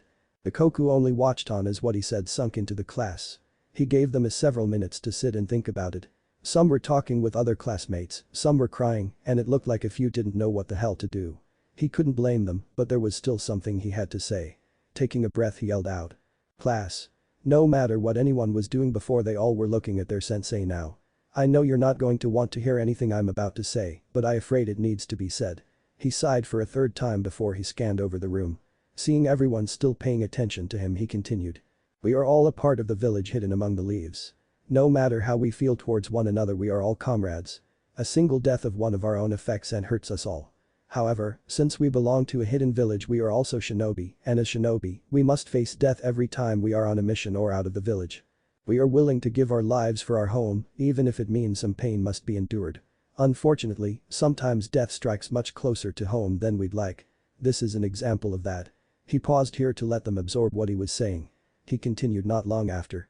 Truth is, you never really know when you'll be exposed to death. We had hoped it wouldn't be until after you were ninja that you would feel the pain of loss, but it couldn't be helped. All you can do is take this as a lesson. As a shinobi, there will be death.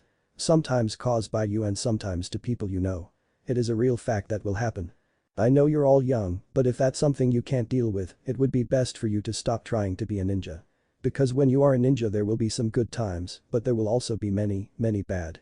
Death is always following us shinobi, always. With that he finished his speech. The class could only look at their sensei with wide-eyed shock at what he just said. Was he serious? Just up and quit like that? Before anyone could ask, he started talking again. I don't want anyone to say anything. This is all a lot to take in, so you'll all have time to think about it later.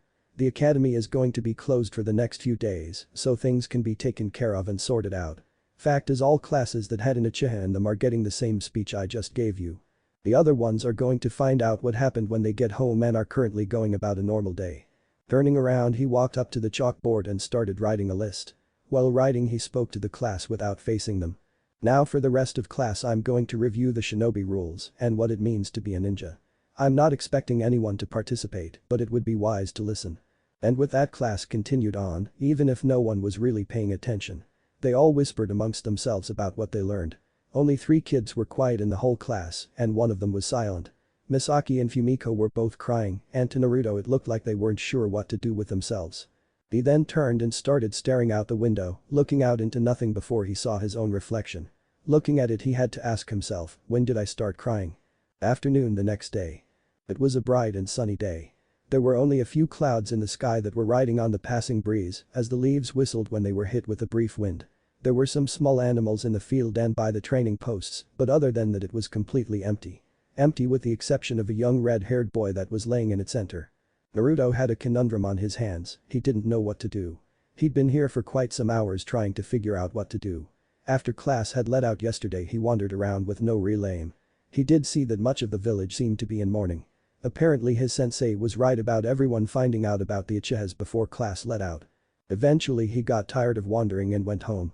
All he remembers after that was sitting on his bed, then waking up this morning. Guess he was more tired than he thought. After waking up, he decided to come to the academy training ground since school was out and nobody would be there. Plus, this is where he first really met Kazumi. And so here he is. Laying on an empty field with absolutely no idea what to do. He let out a sigh and closed his eyes. As he felt himself drifting off to sleep, he realized the sun was no longer in his eyes. Opening them, he saw he was in someone's shadow. Before he could turn to see who it was, the person spoke up. "Hey Ed. How you doing?" Instantly recognizing the voice, Naruto stayed in his laying position as he answered. "Not that good. I've definitely been better." "Yeah, I figured. I heard what happened at the village gate. Also got a few details from Misaki and Fumiko. Mainly Fumiko. Yeah. Not sure what I should be doing right now. I'm glad to see you, Kyo. When did you get back?" Naruto questioned his best friend. Kyo merely shrugged his shoulders before walking over to Naruto and taking a seat next to him. "We got back this morning. It's about 3 o'clock now." That surprised Naruto. He didn't think he'd been out here that long. "The trip was alright, but I still don't see why I needed to go. The old man could have handled it himself." "Really now? Is that the thanks I get for trying to broaden your knowledge of the world? You're an ungrateful brat, you know that," a gruff voice said. "Yeah, I know. You tell me at least 3 times a day, you old fossil," Kyo replied back with a sigh. Naruto sat up when he heard the voice and looked over in its direction. Seeing who it was, he greeted him. "Hello, Tetsubin-san. How are you doing?" Tetsubin Isamu was a man a bit older than the Sandame. However, despite his age, he was still rather muscular even though he was on the short side. He had a white goatee on his wrinkled face, which was the only hair on his head. Naruto had met Isamu a couple of times before when he hung out with Kyo. The old man was apparently the best blacksmith Konoha had to offer despite his age. He could make anything you wanted and make it strong in record time. About 2 weeks ago he left to go get some supplies from the land of iron and decided to take Kyo with him. It appears that they're back. Now what have I told you about that? Call me Isamu or even Jiji. I'm not one for formal shit, especially from a youngin'. Isamu said. Kyo gave him a look. What about all the crap you give me? You need to learn manners Naruto already has. Besides, it's fun messing with you. He ended with a laugh. Kyo knew nothing he said would have done anything, so he merely mumbled stuff about Isamu under his breath. Naruto was looking at the old man with sad expression.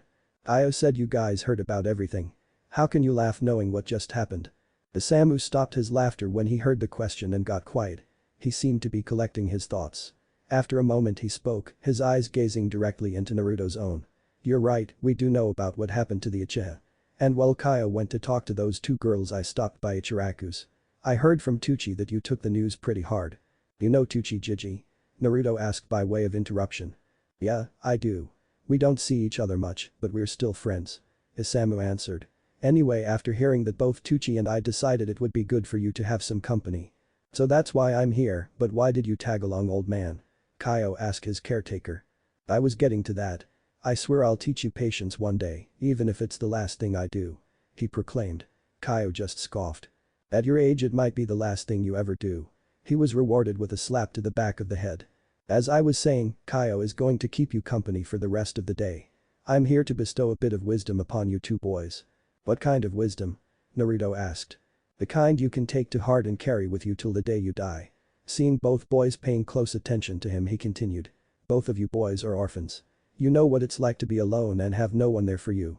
Neither of you has ever felt the pain of loss yet, at least until now.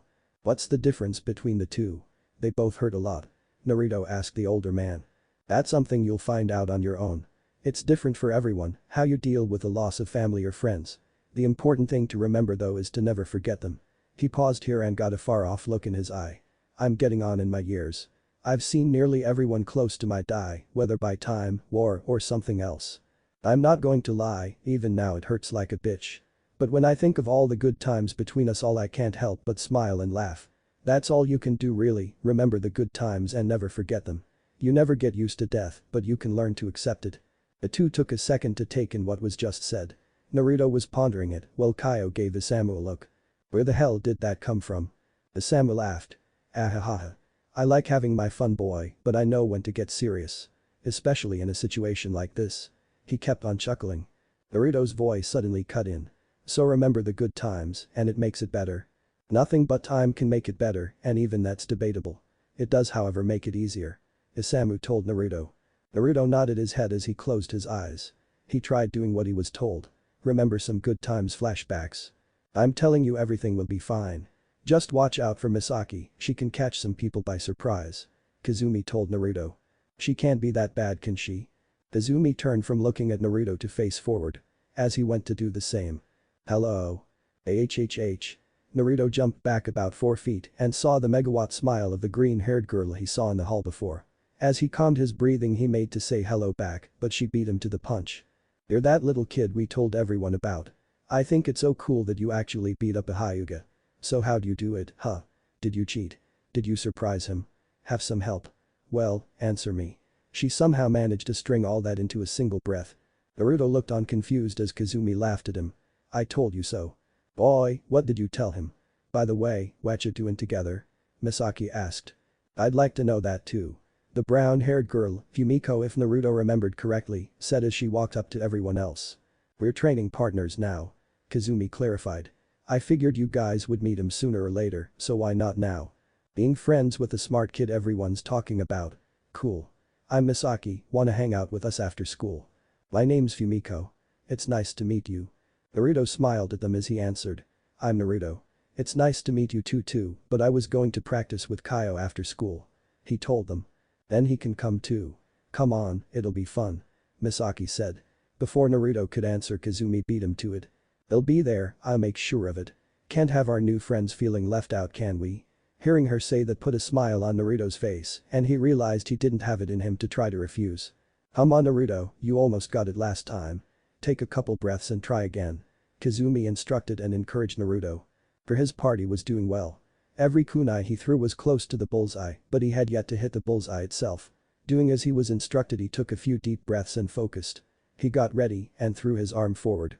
The kunai sailed through the air and impacted the target with a thud. It hit dead center. Naruto had on a smile as he looked at his work. It really wasn't anything big, but it was an accomplishment. Alright, you did it. Nice throw. Kazumi congratulated him. Naruto's smile turned into a small grin as he high-fived his friend. It was thanks to you. What should we do now? I can practice this on my own now, and you already learned what I could show you of the academy to Jutsu. What's next? He questioned the older girl. Well, we have a test on chakra theory in 2 days, want to study for that? I mean, we're already training partners, how about study partners? Sounds like fun, partner. Naruto said as they went to get some books to study. Naruto with a smile splitting his face in two. Before I try again, can you explain it one more time? Naruto asked the two sitting next to him. Kazumi sighed before giving the third person the spotlight. I explained the best I could last time. Your turn to give it a shot, Kyo. We just started not too long ago. Don't tell me the great Ichiha is at her wit's end already. He said with a smirk. Seeing her brow twitch in irritation, he quickly defended. Sorry, couldn't help myself. Turning to Naruto, he got to work. Okay, to get to your chakra you need to combine your physical and mental energies. To get your mental energy going you only need to focus, which shouldn't be a problem since you've been doing the leaf concentration. Getting your physical energy is just as easy. Pretend you're about to get into a big fight. In anticipation for that fight you tense up and gather your energy. Then you combine them. Be sure to use the chakra gathering hand seal too, it makes it easier. He finished. That's basically exactly what I said. How about trying something more original? Kazumi told Kyo. He sighed at the girl before starting up again. Fine. What I do is I imagine my physical energy as a door. Then my mental energy becomes a key to that door. I put the key into the keyhole, and when I turn it that's the energies mixing together. To bring out my chakra I open the door after I unlock it. Was that any better, princess? Actually yes it was. I'm a bit surprised. How about you give it a try, Naruto? Kazumi encouraged him. Nodding at the girl, he closed his eyes and tried to visualize what he was told. It took a while, but eventually he saw a door appear within his mind. It was a lot harder trying to get the key to manifest. Remembering the leaf concentration exercise, he focused solely on one spot. A minute later the key appeared in front of the door. After that it got much easier. He was able to easily unlock and open the door. Seemed he just had some trouble calling forth the two energies separately. Opening his eyes he saw the shocked expressions of his two friends. Thanks a lot for the tip, Kyo, it really helped. Naruto told him with gratitude. Turning to Kazumi he added, thanks for all your help too. I really appreciate it. Sure, they answered at the same time before a big smile worked its way onto Kazumi's face. She ran over to Naruto and gave him a big hug. Now it was Naruto's turn to be surprised as Kyo started to smirk at them. Yeah. You did it, Naruto. That means Fumiko lost the bet. She said as she laughed. That last part made Naruto stiffen as he asked her. What do you mean bet? You bet on me? He asked with a low voice. Kyo flinched when he heard that, remembering his own deal he made on the redhead. Yup. I bet that by the end of the week you'd unlock your chakra. Fumiko said no one could do it that fast and we bet. Now I won and she has to treat us to ramen. Hearing that she bet on him to win made him feel a little better, but hearing about free ramen was enough for him to let it slide this time. Where are we going again? Naruto asked Kazumi as they walked through the village. I told you, Kyo said that Isamu-san has something he wanted to show us. He says it's a masterpiece. Then why does he want a couple of kids checking it out? How am I supposed to know? Just lighten up and go with it. I bet it's going to be awesome. Kazumi said. The rest of the short walk they had was in silence, Naruto staying tense the whole trip. They finally made it to Isamu's house shop and entered. It was pitch black inside, a drastic contrast to the sunny outside. If he wanted to show us something, why is it so dark? He asked no one. Kazumi decided to answer anyway. It wouldn't be much of a surprise otherwise. She said with a grin as she flipped the lights on. Surprise. That word described not only the situation, but Naruto perfectly. He was stunned. In front of him were all his friends. There was Kyo, Misaki, Fumiko, two other boys from class, Tuchi, Am, Isamu, Kazumi who had joined the small group, Kurenai much to his continuing surprise, and even the Hokage. As one they all said, happy birthday Naruto. Everyone. Was all he could say as a teardrop made its way down his face. Flashbacks end. Opening his eyes, Naruto couldn't keep the smile off his face even if he tried. Seeing this caused Isamu to form his own smile and Kyo to wonder what Naruto had thought about. Feel any different? Like a small weight's been lifted off your shoulders? Isamu asked Naruto. He nodded his head. Yeah. It still hurts, but not as bad. Accepting death, huh? Guess as a shinobi I should remember that. He told himself. The old man merely chuckled at him. You remember that boy and you'll be far ahead of all the ninjas your age. Pausing to crack his neck, he figured it was time to leave. I think I've been here long enough. Still got work to do after all. I'll be seeing you later, Naruto. With that he started walking away. Thanks, Isamu-san. Naruto called out to him and got a nod in return. With that he laid back down on the grass and stared at the sky. Kyo stayed sitting up and a comfortable silence descended. Eventually they started some small talk, but nothing much. They stayed there for a few hours before heading home. Naruto feeling quite better than he had that morning. 3 weeks later. It had been a long couple of weeks for Konoha. With the Uchihas gone, the ninja had to work even harder to cover the now vacant work spots. Business also took a blow. Losing an entire clan that shops within the village can take a lot away from business. Plus there's the moral of the village, everyone is saddened by such a loss. There was a memorial service done sometime last week, one that Naruto attended. Nobody said anything to him or even looked at him. Though considering the circumstances he could understand. It was at the memorial where he got a glimpse of the sole survivor of the attack. He couldn't recall the boy's name, but he certainly didn't envy him. I mean, losing your whole family like that, damn. Time, however, marches on, and the academy was once again open. Had been for a while really, but that's a minor detail. Naruto was on his way when he spotted someone familiar. Deciding to say hi, he began to jog towards the person. Hey, Kurenai-sensei. Long time no see. He said when he got within hearing range. Kurenai turned to see who called her and smiled upon seeing her former red-haired student. Why hello Naruto-kun. How have you been lately? I doing alright. Better than I was anyway. Now that she had turned, he saw that there was someone else with her. It looked to be a girl his age with dark blue hair that reached her eyebrows and stayed that level all around her head, with the exception of 2 bangs framing her face. She had fair skin and seemed to be shy, judging by how close she was to Kurenai. Her most notable feature were her eyes. They were whitish lavender, and he could only just barely make out the pupils. The Byakugan, that means she's a Hyuga. Crap, he had nothing against the Hyugas, he was only hoping they had nothing against him either. Kurenai saw Naruto look at the girl and decided to introduce them. Naruto, this is Hyuga Hinata. Hinata, this is Uzumaki Naruto. He was a student of mine when I was an academy teacher. She finished introductions. Hinata just seemed to shy away more. Wasn't it in Uzumaki Naruto that hurt Nijinai-san a long time ago? The question made Naruto flinch a little. Kurenai frowned when she heard it and decided to play peacemaker. Yes, you're right Hinata. But before anything else, how about you hear his side of the story? Looking at Naruto, she gave him a small, encouraging smile. Naruto for his part only let out a sigh before getting it over with. About 2.5 years ago Niji and I were in the same class. Despite being a year younger than him, I always scored higher. One day he challenged me to a fight to prove he was better. I refused, but he refused my refusal and attacked me. At first it was self-defense, but after a while it turned into a brawl. I didn't mean to hurt him and I felt really bad about it. I still do a little bit. A very little bit. He said as he looked at Hinata. Hinata listened to the story before looking to Kurenai for confirmation. Seeing the older woman nod, she stepped a bit away from Kurenai, but still staying pretty close to her. You sound like you're sorry, so I guess it's alright. Naruto smiled before he heard Kurenai clear her throat. You two can continue to get acquainted on the way to the academy. Now let's be on our way. The 2 children agreed and the 3 made their way to the academy. As they were walking, Hinata kept sneaking glances at Naruto every so often. He noticed it and after the 4th look he called her on it. Is there something I can help you with? She let out a small eep and quickly looked away. Naruto was confused by the whole thing, but let it go. Kurenai on the other hand nudged Hinata with her hand, pointed to Naruto, and nodded. Feeling a bit more courageous, she made conversation. So you beat Nijinai-san in a fight. You must be really strong. She said it quietly. In fact Naruto barely heard it. Yeah, I beat him, but it was only one fight. Plus he's probably gotten stronger now too. I'd likely still win, but it might be close. He admitted to the girl. Said girl looked at him in admiration before she adopted a downtrodden expression. The quick mood swing nearly threw Naruto for a loop. I wish I was that strong and confident. She said to herself.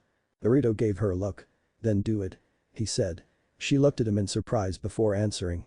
I can't. I'm not strong, I'm weak. Then get stronger. It takes work, but it isn't that bad. If you want I could help you out after classes. He suggested to the Hyuga heiress. A suggestion that left her momentarily speechless, one that Kurenai capitalized on. She'd love to. I'm sure I can work something out with her father as well. Though it might not happen for a few days. She told the two as they passed the academy gate. Hinata's head snapped up to look at her escort in surprise. Kurenai merely gave her a small smile. That's fine with me. I'll meet you sometime after school then. He started to walk off but stopped as an idea entered his head. Actually, if you don't mind I could join you guys walking here in the morning if you want. He suggested another idea. We'd like that, wouldn't we, Hinata? Yes, that would be nice. Thank you, Naruto-san. She was looking at the ground as she said this. Hey, no problem. What are friends for? See you later, Hinata.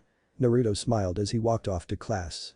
Hinata, who looked up in surprise when he called them friends, was now sporting a light blush on her face. Kurenai barely managed to suppress a chuckle as she led Hinata to her classroom. Lunch, same day. It was already halfway through lunch and Naruto had recently finished his meal. Now he was tossing a kunai in the air and catching it. He kept on doing this until about the 7th time. On the 7th catch he tossed the kunai to a nearby tree, hitting a leaf that was 3/4 of the way to the ground. He stood there for a minute before turning around. I know you're there. I heard you earlier so come on out. Naruto exclaimed to the corner of the academy building. From around the corner came a boy Naruto's age. He possessed spiky black hair that had a blue tint to it. His hair was especially spiked in the back and it framed the sides of his face. He had onyx black eyes and lighter skin than most people he's seen. It took only a second for Naruto to recognize him. You're that Uchiha from the memorial. Is there something I can help you with? He questioned the last Uchiha of Konoha. The boy merely kept walking until they were just a few feet apart before speaking. Are you Uzumaki Naruto? He asked. Seeing a nod he asked, the same Uzumaki Naruto that's 2 years ahead of the class he's supposed to be in. Seeing another nod he gave Naruto a once-over. I guess the red hair was a dead giveaway, but I wanted to be sure. And what do you want with me, Uchiha, that you're searching for me? Naruto asked right back. Said Uchiha locked eyes with him before he started explaining. I've heard that you're strong. You're supposed to be the best in your class despite being the youngest and you've even defeated a Hyuga in a fight. Is that all true and are you really that strong? He started questioning again. Yeah, it's all true. He answered with narrowing eyes. And I am the best in my class, but I don't see what any of that has to do with you. At night, I couldn't do anything. I was helpless as everyone around me died. He clenched his hands into fists as he continued. While I was in the hospital I decided. I need to get stronger so I can avenge my clan, my family, and I want you to help me. Well, it was a statement, it sounded more like a plea. Naruto, for his part, only rose an eyebrow when he heard that. Despite really wanting to know the specifics of what happened to the Uchiha clan, he kept it to himself. No reason to throw salt in fresh wounds. Thinking about it for a moment he answered the other boy. I'm sorry about what happened, but I don't really think I could help you out that much. If you need more training either wait till you're in the classes I'm taking or ask one of the senseis. I don't want you to train me in anything. That one caught Naruto by surprise. Then what do you want? I can train myself. There are still scrolls in the clan compound I can use. I want you to be my sparring partner. You're strong and I'm going to need someone strong to contend with. So what do you say? The young Uchiha asked. Naruto decided to mull it over in his head. On one hand more training partners was always better and he might eventually be able to find out what happened to the clan. On the other hand he seemed kind of demanding and moody. He did just lose his clan, so I can't blame him deciding on what he was going to do. He spoke up. Alright, I'll help you out, but there are 2 things I want to know. The other boy seemed to hesitate briefly before agreeing. First one is simple. What's your name? Realizing he never gave Naruto his name caused the Uchiha to very lightly blush in embarrassment. Regaining himself he answered. Uchiha Sasuke. Committing the name to memory Naruto asked his second question. Did you know Uchiha Kazumi at all? Sasuke looked surprised at the question, but answered regardless. No, I didn't. The Uchihas were a big clan, so it's not surprising I did know her. He explained. Naruto let out a disappointed sigh when he heard that. He wasn't expecting anything, but he had been hoping a little. If that's it I would like to finish my lunch alone. How about we meet up tomorrow at lunch and figure out when we can start sparring? Sasuke nodded in approval after he said that. That sounds good. Guess I'll be on my way then. See you tomorrow Naruto. And with that he walked off. He watched him go until he couldn't been seen anymore. When he was out of sight Naruto heard someone else start walking towards him. When the voice spoke Naruto had to suppress a groan. Now that's not very nice. He comes out of nowhere and asks to be your fighting buddy and yet I've been trying for a year and a half and all you do is try to ignore me. How is that fair? The voice asked as Naruto turned around to face his rival. His rival was the top girl in his class. She was a bit short for her age and had pale skin. She had straight, shining white hair that reached just under her shoulder blades and was parted so her bangs went to the right side of her face. She also had unusual pink eyes to finish off her looks. Her name was Mabushi Hikari, Naruto's competition for the class rank of number 1. "Life's not fair, but you don't see other people complaining about such stupid things," he told the girl.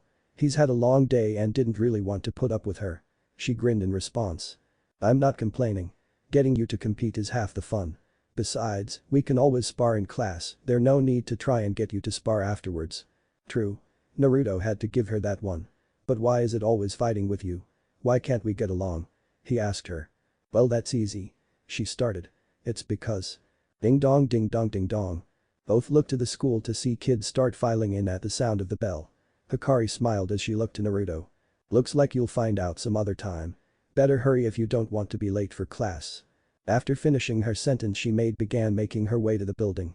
Naruto let out a sigh before he too started to the building. One thing's for sure, he thought to himself. I'm definitely going to be busy for a while. Finished. Disclaimer. I don't own Naruto. It was a bright and sunny day for the village hidden in the leaves. It was the beginning of the afternoon and everyone was out and about on this beautiful summer day. You had civilians shopping and working, ninja jumping from roof to roof on the way to their destination, and a group of kids trying to beat the shit out of each other in the name of training. Very typical day in any ninja village. The kids that were trying to beat the shit out of each other were on the training grounds of the academy. They were Uzumaki Naruto, Ikazuchi Kyo, Uchiha Sasuke, Hyuga Hinata, and surprisingly Mabushi Hikari. Hikari had showed up hoping to fight Naruto, but seeing that he already started fighting the Uchiha and Hyuga, had decided to fight with Kyo instead. The fights were to jutsu only with the addition of any weapons allowed. With Naruto's fight, he ducked under a kick from Sasuke and kicked out with his left foot to the other boy's own. With him off balance, Naruto mule kicked him in the stomach with his already outstretched foot and used his new footing to flip forward, thanks to which he avoided an open palm strike from Hinata. Landing on his feet, he quickly turned around to deflect another open jab with his hand. Hinata didn't let up and kept lashing out with strikes that didn't have any chakra behind them, much to Naruto's relief. Out of his peripheral vision he barely managed to see Sasuke coming at him, but see it he did. Grabbing the next jab Hinata sent at him by clamping down on her wrist with both hands, a move that surprised her, he turned and threw Hinata over his shoulder. Releasing her when they were face to face, she flew and crashed right into Sasuke, who wasn't expecting the move. They hit the ground with a thud. "You two have gotten better," Naruto said as the two began to untangle themselves. "But you haven't gotten good enough. Hinata, you're still hesitating too much with your strikes. Don't think about it, just do it. Sasuke, your taijutsu has gotten a lot better, but it still isn't where it could be. I know you want to learn more ninjutsu from your family's scrolls, but what good are they if you get tired after doing 2 or 3 of them?" He lectured the two. They had gotten to their feet when he began talking about Sasuke and listened to him finish. Hinata was looking away from Naruto, but not at her feet. She had come a long way in the 2 years she's been friends with Naruto. She was still shy around people and could use some more confidence, but she was working on it. She didn't stutter at all anymore, something she had started doing when she was alone with someone other than Kurenai. She was also the top kunoichi in her class now and second in the class only to Sasuke. He even heard from Kurenai that her improvements impressed her father enough to keep her as the clan heir.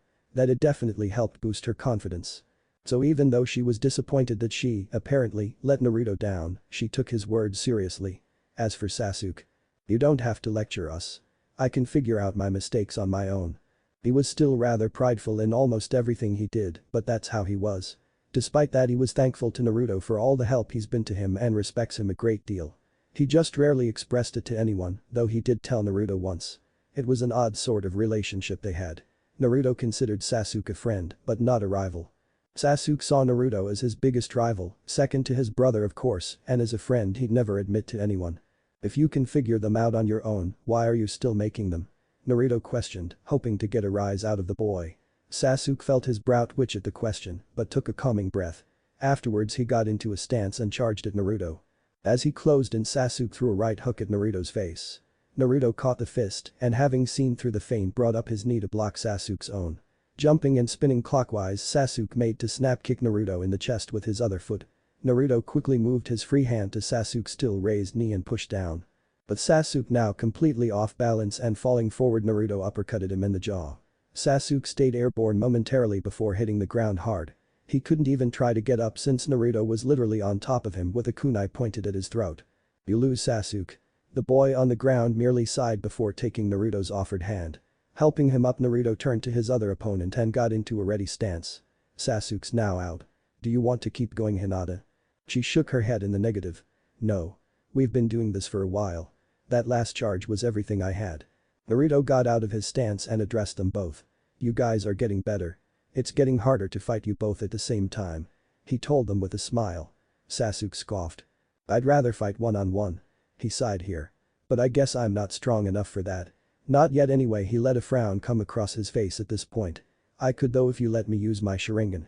Naruto laughed hearing what he considered to be Sasuke whining. Maybe you could, but we can find that out some other time, maybe when you have enough chakra to keep it active for a useful amount of time. Naruto said as he turned around and sat down. Sasuke pouted when he heard that, which caused Hinata to start giggling. Hearing that, he quickly wiped it off his face before addressing Naruto. I've gotten better with it. I can. He was cut off by Naruto. Shhhhhhh. It's getting good. His eyes never leaving their view. Both Sasuke and Hinata turned to where he was looking and saw Kyo and Hikari break apart from each other after a deadlock. They stared each other down for a minute, which gave the two viewers a chance to look at them more closely. Kyo was wielding a pair of rather large daggers in a reverse position. The flat of the blades were against his arms and he was turned sideways. His legs were shoulder length apart and one arm was in front of him while the other was in the back. There were also some of his throwing knives scattered across the clearing. Sasuke questioned him one time on why he used them instead of kunai. His answer was simple. They're easy to make. You can use any scrap metal and make a half-decent expendable knife. Besides, I can't make kunai. Getting the balance and weight right is really hard when you add the ring to it. It actually made a lot of sense when he thought about it. Hikari was wielding two kunai in her hands to match Kyo's daggers. Unlike Kyo though, she was in a completely relaxed position with her hands at her sides. It looked like she didn't have a care in the world. After a second, a grin formed on her face and she attacked. Kyo decided to meet her halfway with a smirk on his face as he flipped the daggers into a standard grip. They clashed as dagger met kunai in a stalemate. That ended fast though as Kyo began to push her back. Letting him have the advantage over her for a second more, Hikari stopped trying to push back. The result was Kyo off balance and falling towards her. She dropped to a sitting position and rolled onto her back while bringing her feet up. Her feet met Kyo's stomach and Hikari finished her roll. She launched Kyo straight at a tree as she landed on her feet. Kyo righted himself in the air and, using the tree like a springboard, went for his opponent from the air. She saw this and jumped back, avoiding his downward slash. Springing up from his kneeled position, Kyo kept the pressure on her. Even with the pressure, Hikari was still matching him blow for blow. Sparks were left hanging in the air with each clash of metal against metal. Once again holding his weapons in a reverse grip, Kyo tried a wide slash at the girl. She deflected the blow, but narrowly missed the second attack since it was thrown instead of swung. After the throw, Kyo went for a sweeping kick which Hikari avoided with a backflip. Running to meet her before she could collect herself, Kyo retrieved his stray dagger on the way. Instead of waiting for him, Hikari threw her kunai at her opponent. He deflected them away, but it was enough for her to get past his guard. She punched him hard in the face and followed it up with a knee to the gut. With her knee still in his stomach, she pivoted and turned the knee into a kick that sent him back. Kyo stumbled and hit the ground. He tucked and moved into a one-handed handstand, using his other hand to launch knives at Hikari. She had to jump back to dodge them, and by that time Kyo had regained himself. Hikari took out another pair of kunai and they both charged. They once again clashed in a stalemate and locked eyes with one another. That was when Hikari shoved his right hand away and brought up her right foot. She knocked the weapon in his left hand away and made to stab with her now free right hand. The force of the push took Kyo by surprise and caused him to slightly spin to the right. Snapping his right wrist, he caught the dagger in his left hand in reverse grip. The result was Kyo having a kunai pointed at his eye while Hikari had a dagger ready to slash her neck. Wow. Hinata said as Naruto got up and made his way over to them. Sasuke kept a stoic face but did nod his head in agreement as they followed Naruto. Looks like a draw. They heard Kyo say when they got close enough. The two hadn't moved an inch since the last strike. Hikari's grin got a little bit wider. You wish. She said as she dropped the kunai in her free hand and brought it up to her neck. Pulling down the neck of her red turtleneck shirt showed the choker of steel she was wearing.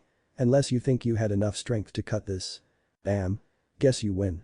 Kyo said as he lowered his weapon and put it back into the sheath that was attached to a belt around his waist. Hikari did likewise and put her kunai in a pouch on her right hip. They broke apart to gather their scattered thrown weapons. You know, you're better than I thought you were. Definitely too good to be the dead last. She spoke as she picked up and pocketed some kunai. Hinata's eyes widened in shock while Sasuke had an incredulous look on his face. "How the hell are you the dope of your class?" Kyo chuckled in response. "That's a secret," he said as he kept on chuckling. "Let it go," Naruto said before anyone could ask any more questions. "That's all you're gonna get out of him, so it's best to drop it. Besides, who cares if he's the dead last? All that matters is he can fight," Hikari said. Hinata backed away from the girl at that as the boys looked cautious. "It's been fun, but it's about time for me to leave. See you guys later. And I expect a fight from you next time, Naruto." After the girl was out of earshot, Kyo spoke. "Girl's out to get you red. Seeing how she's the prettiest girl in class, I don't know if that makes you lucky or fucked." Naruto sighed. "I've been trying to figure that out myself." His response caused a round of laughter to come about, even if it was mainly from Kyo. It was under control in a moment and Hinata gave herself the spotlight. "I better be getting home too. Arigatou gozaimasu for the advice, Naruto-kun. See you all tomorrow." And with that she too started off towards her home. Least she would have if someone didn't stop her. "Yo Hinata, wait up," Kyo said as he made his way to her. "It's about time for me to be going too. The old man wanted me to help him with something this evening. We're in the same direction for a while, so I'll join you." "You don't have to." She tried, but seeing it didn't work she relented. "Arigatou senpai." "No problem. Catch you later, Red, Ichiha." And with that it was only Naruto and Sasuke in the field. Turning to face each other, it was Naruto who spoke first. "Seeing as the party's over, I guess I'll be on my way. There's a book I've been meaning to check out in the market district. Wanna join me?" he asked the other boy. Sasuke shook his head. "No. I got my own stuff to be doing. Later." He already had his back turned with one hand in his pocket and waving goodbye with the other. He didn't make it far before he remembered something he wanted to ask Naruto. "Hey Naruto. Made any progress with that thing?" Even though it wasn't specified, he knew exactly what Sasuke was talking about. "Yeah, I've made some leeway with it. You're gonna have to wait to see it though. No reason to show it off to everyone, right?" he finished with a smile. Sasuke cracked a smirk of his own before nodding and walking away. Naruto began making his way to the market district as he looked at his hand. He kept on walking as he began to think of what Sasuke was talking about. Flashback, 1 year ago. "I already told you everything I know," Naruto told Sasuke. He was sitting down against a tree doing the leaf concentration exercise. Naruto frowned as he looked at the leaf. No matter how much he practiced, his chakra would always get messed up again a few days later. "It's like there's something preventing me from getting better control," he thought. "If you did, then we would already be done." "So what did you leave out?" Sasuke asked. Ever since Naruto let it slip that he'd helped Kazumi activate her Sharingan, Sasuke's been on him about unlocking his as well. Naruto could only sigh at the boy standing in front of him. "Like I said, it was an accident. We were training and one of my kunai broke at the handle. The blade was headed for her face when she dodged it. After her dodge I saw her eyes had changed. Now can we stop talking about this?" Even if he accepted her death, it didn't mean he liked talking about it or got over it. Taking a deep breath, he picked up a leaf off the ground and closed his eyes. He started to concentrate on it as he sent his chakra to it. Sasuke though wasn't done. "That can't be it. We've tried that and it hasn't worked yet." "Maybe that's because you know it's coming. Kazumi told me that most of the time the Sharingan is activated in a life-threatening situation." His voice wavered a bit as he said this next part, the leaf in his hand starting to glow. "If Kazumi didn't activate her Sharingan, that kunai would have killed her and it would have been my fault." He began to shake a little as the leaf in his hand started to dissolve into ash. Even without the leaf, the chakra kept on gathering. Sasuke took notice of the disappearing leaf and tried to say something. "Naruto." He was promptly ignored. Even with the Sharingan, she still ended up dying. Damn thing couldn't even keep her alive. He was now sweating a bit as the chakra in his hand took the shape and size of a marble. "Maybe if we trained more or something she would still be alive. I mean, she was my friend and I couldn't do anything. Hell, I didn't even know she was dead until a week later." The marble-sized bowl of chakra was now big enough to fill up his palm, but Naruto didn't seem to notice. Sasuke didn't know what it was, but it was starting to give him a bad feeling. "You weren't supposed to able to see chakra like that." "Naruto." He yelled to get the other boy out of his ramblings. "What?" he yelled right back as he clenched his fists. That was the wrong thing to do. When the ball of chakra got crushed under his fist, it shot in two different directions. One shot behind him where it hit the ground and left a small hole with a scorch mark around it. The other went straight for Sasuke. Uchiha couldn't seem to move as he saw whatever it was coming at him. Everything just seemed to slow down to a crawl around him. Sasuke was half expecting to see his life flash in front of his eyes, but wasn't disappointed when it didn't. No need to relive some of his recent memories. He was however surprised that he could indeed move when he tried again. Diving to his side, he narrowly avoided the thing that Naruto had unintentionally sent at him. It was then that everything returned to its normal speed for Sasuke as he saw Naruto run for him. "Are you okay, Sasuke?" he asked with wide eyes. "What the hell was that?" Sasuke asked his own question instead of answering Naruto's. "I have no idea," he said as he looked behind Sasuke.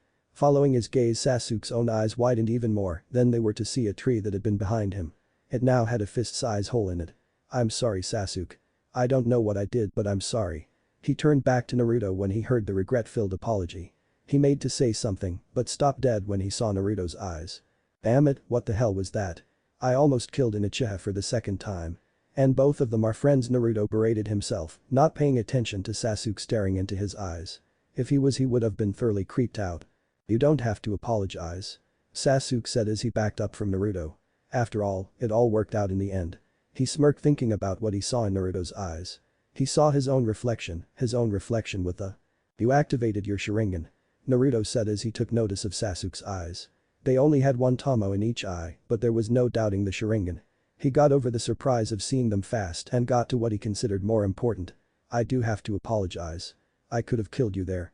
I woke my Sharingan, that's all that matters," Sasuke said. Naruto couldn't believe his ears. The Sharingan was more important to Sasuke than his life. Before he could voice the, Sasuke spoke up again. "Thanks, Naruto." That threw him for another loop. Naruto was off his game today. "And not only for helping with my Sharingan. Thanks for sparring with me and helping me get stronger. I might not be at your level yet, but I'll beat you soon. Count on it."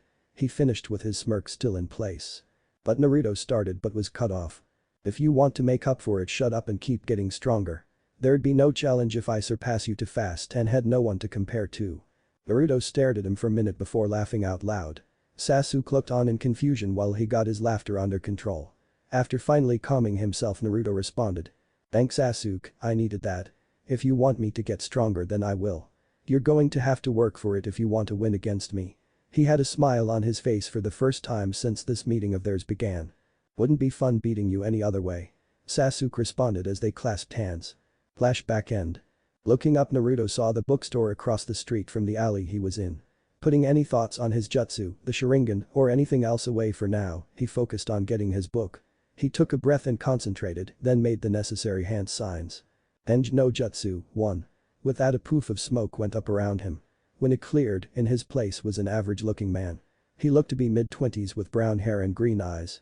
Looking himself over, he smiled in satisfaction before making his way into the store. It didn't take long for him to find what he was looking for. They seemed to have a section dedicated solely to this book. Walking up to the register, he put it on the counter and pulled out the required money. "Ah, nice choice, sir. That's a very popular book and I hear a sequel will be out for it next year or so," the cashier said, trying to make small talk. "That's good to hear. He's the author of my favorite book. When I saw he wrote something else, I had to get it." "Well, you won't be disappointed. Okay, here's your book and your change. Have a good day and enjoy your book, sir." "Thank you. You have a good one too," Naruto said as he exited the store. Walking back into the alley, he put the hinge up and he dispelled it. He looked upon his new book with excitement as he went to find a quiet place to start reading it. He had a feeling this Icha paradise was going to be good. Public park. Naruto's face was currently as red as his hair. He started reading Icha Paradise about an hour or so ago and was surprised to say the least. Of everything he thought the book would be about, it didn't come close to what it actually was. Though with a title like Makeout Paradise, I shouldn't be this surprised, he thought. However, the thing that shocked him most was that he couldn't put the book down. Its mix of comedy, suspense, and romance were all in perfect balance. And the plot, it was nothing short of genius. Then there was the smut, but even that was well written. One thing was for sure, and that was Naruto was going to have a hard time looking at a woman without blushing for a while. Hearing something close by, Naruto looked away from his book to see what it was. He saw a boy his age laying with his arms crossed behind his head snoring. How didn't I notice him before? Guess I was more into this book than I thought. I wonder why he styles his hair like a pineapple. Shaking his head at his last thought, he closed his book and got up to move to a different spot. What's a 9-year-old doing reading porn? Naruto turned to look at the sleeping kid with a raised brow. First of all, how do you know I'm 9? Second, are you awake or sleep talking? He joked. Mendaki-say. I can tell by your hair that you're Uzumaki Naruto. I've heard about you skipping ahead 2 years, so that makes you my age.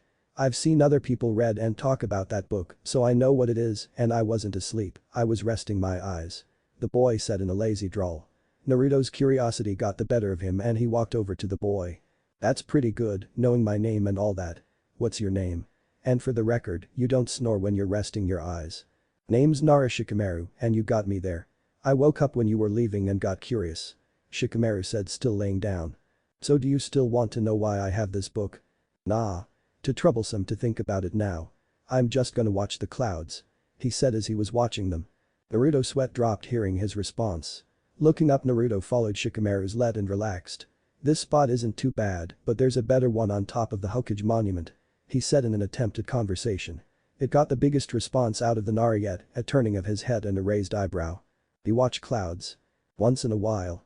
It's calming to sit back and watch them float by. Takes your mind off things. Naruto said as he too laid back. Shikamaru eyed him for a moment before going back to cloud watching with a smile. You and me will get along just fine. And with that the two sat and watched the clouds.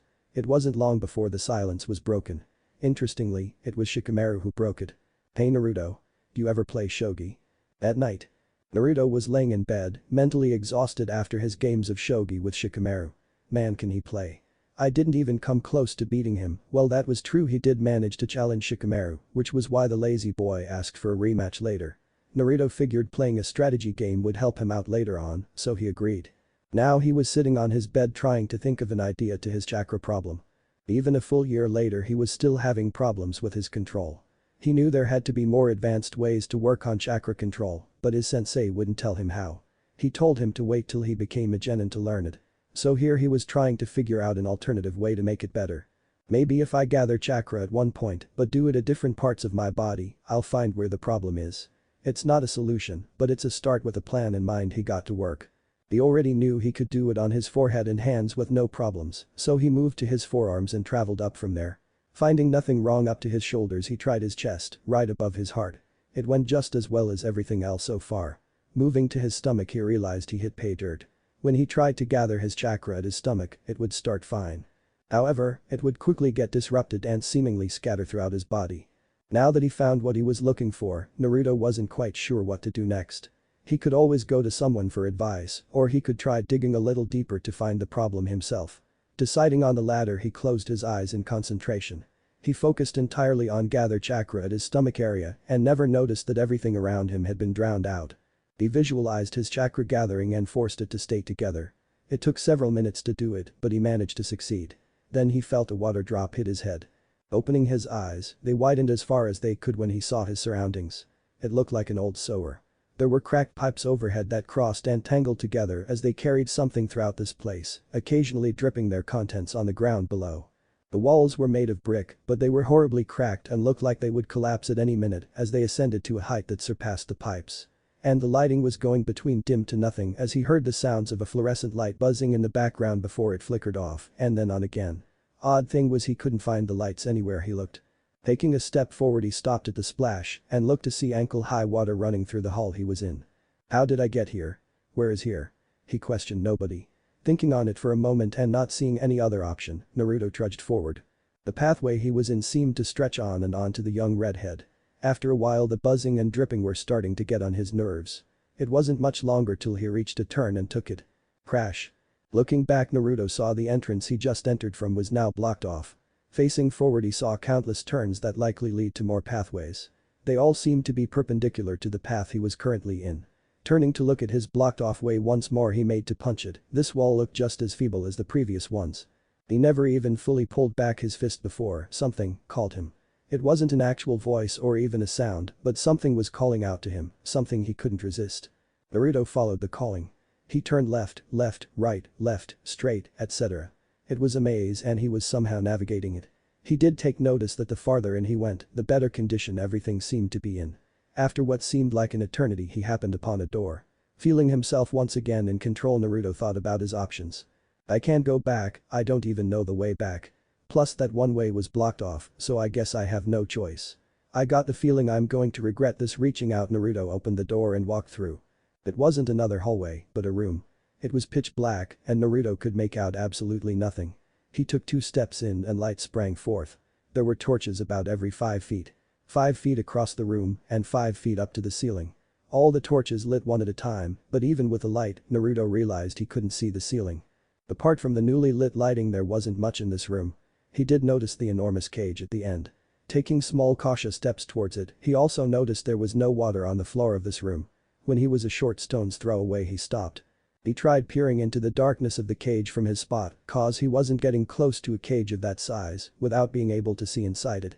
That's when he heard it breathing. No sooner did he take notice than a claw of some kind shoot out of the dark for him. Jumping back, Naruto skid to a stop in a ready stance as he stared at the claw. Ha. Not bad, ninja. Your reflexes are like the simple primates you so resemble. A very deep and gravely voice said. Suddenly more torches, this time behind the cage, lit and Naruto felt a feeling of primal terror he's never known before seep into his soul. In front of him was something that simply couldn't be. It was supposed to have been killed 9 years ago by the Yondaime. But he could see the 9 silhouettes flickering lazily about behind this monster. It was the Kyuubi no Yoko. But how? Naruto asked breathlessly. The beast let out some more dark chuckles as it brought its claw back into a cage. I knew your species had the thought process of a retarded squirrel, but to think you're this stupid. It said as it flicked one of its tails to hit the center of the cage, where the two halves met. For the first time Naruto took notice of the piece of paper holding the doors closed. His eyes widened as he read it. Seal. You're sealed within this place. Naruto never left his tense ready stance, not that it would do much good. If by this place you mean you, then yes I am. At this its eyes snapped open and it had a giant grin on its face. Naruto's breath hitched at that. He'd never seen such fearsome and bloody eyes, nor teeth over twice his size. What are you talking about? You're supposed to be dead, how can you be sealed in me? He was getting panicky now. Calm down, he told himself, to no real avail. How truly pathetic you are, ninja. You are a disgrace to those who came before you. Even they had some semblance of knowledge and power. What do you mean those who came before me? Naruto asked. Could this monster know his heritage? Sealing is in your blood, you best learn it if you wish to keep on living. The Kyuubi said ominously. This only caused farther confusion for Naruto. Why would you care if I die, and why wouldn't you answer any of my questions? The fear and panic were turning into anger very fast. What the hell is going on? We are connected, boy, and it'd be wise to learn how to speak to your better's worm. If you want answers, learn the sealing that runs through your veins and awaits release. It looked away from Naruto and rested its head on its paws. HMPH, it was an interesting meeting, boy, let's not do it again. At that the Kyuubi slammed all 9 of its tails down at once, sending the red head away with a scream. Now once again alone, another grin worked its way onto its mouth. Ha. Learn all you can about sealing, boy. For everything you learn will be put to good use, my freedom. The Kyuubi let out a long and loud laugh which echoed throughout the chamber and halls, giving it an even more demonic sound than it already had. Naruto sat up with a start. He was sweating heavily and looking left and right to figure out what happened. He was in his room on his floor. He must have fallen off his bed sometime during that encounter. Maybe it was all a dream. He said to no one. No, that wasn't a dream, no matter how much I wish it was, he thought with a frown. Everything makes sense now. The glares and being ignored, people looking at me like I'm a monster, and everything else. Hell, it was my birthday when the Kyuubi was sealed. It all makes sense. He was now lost. Should he be happy he knows why things are the way they are, or be broken that he has a demon sealed in him? Looking to his stomach he saw the same seal he saw on the cage of the fox. That was proof. And what about my family? So many questions. Looking out his window he saw that it was morning. It was then that he decided. Hokage should know what's going on. It was time for Naruto to pay the Hokage a visit. Hokage's office. Sarutobi Hiruzen was the 3rd Hokage and known to many as the god of shinobi for his immense skills. He was also known as the professor for his vast knowledge in not only jutsu, but all things.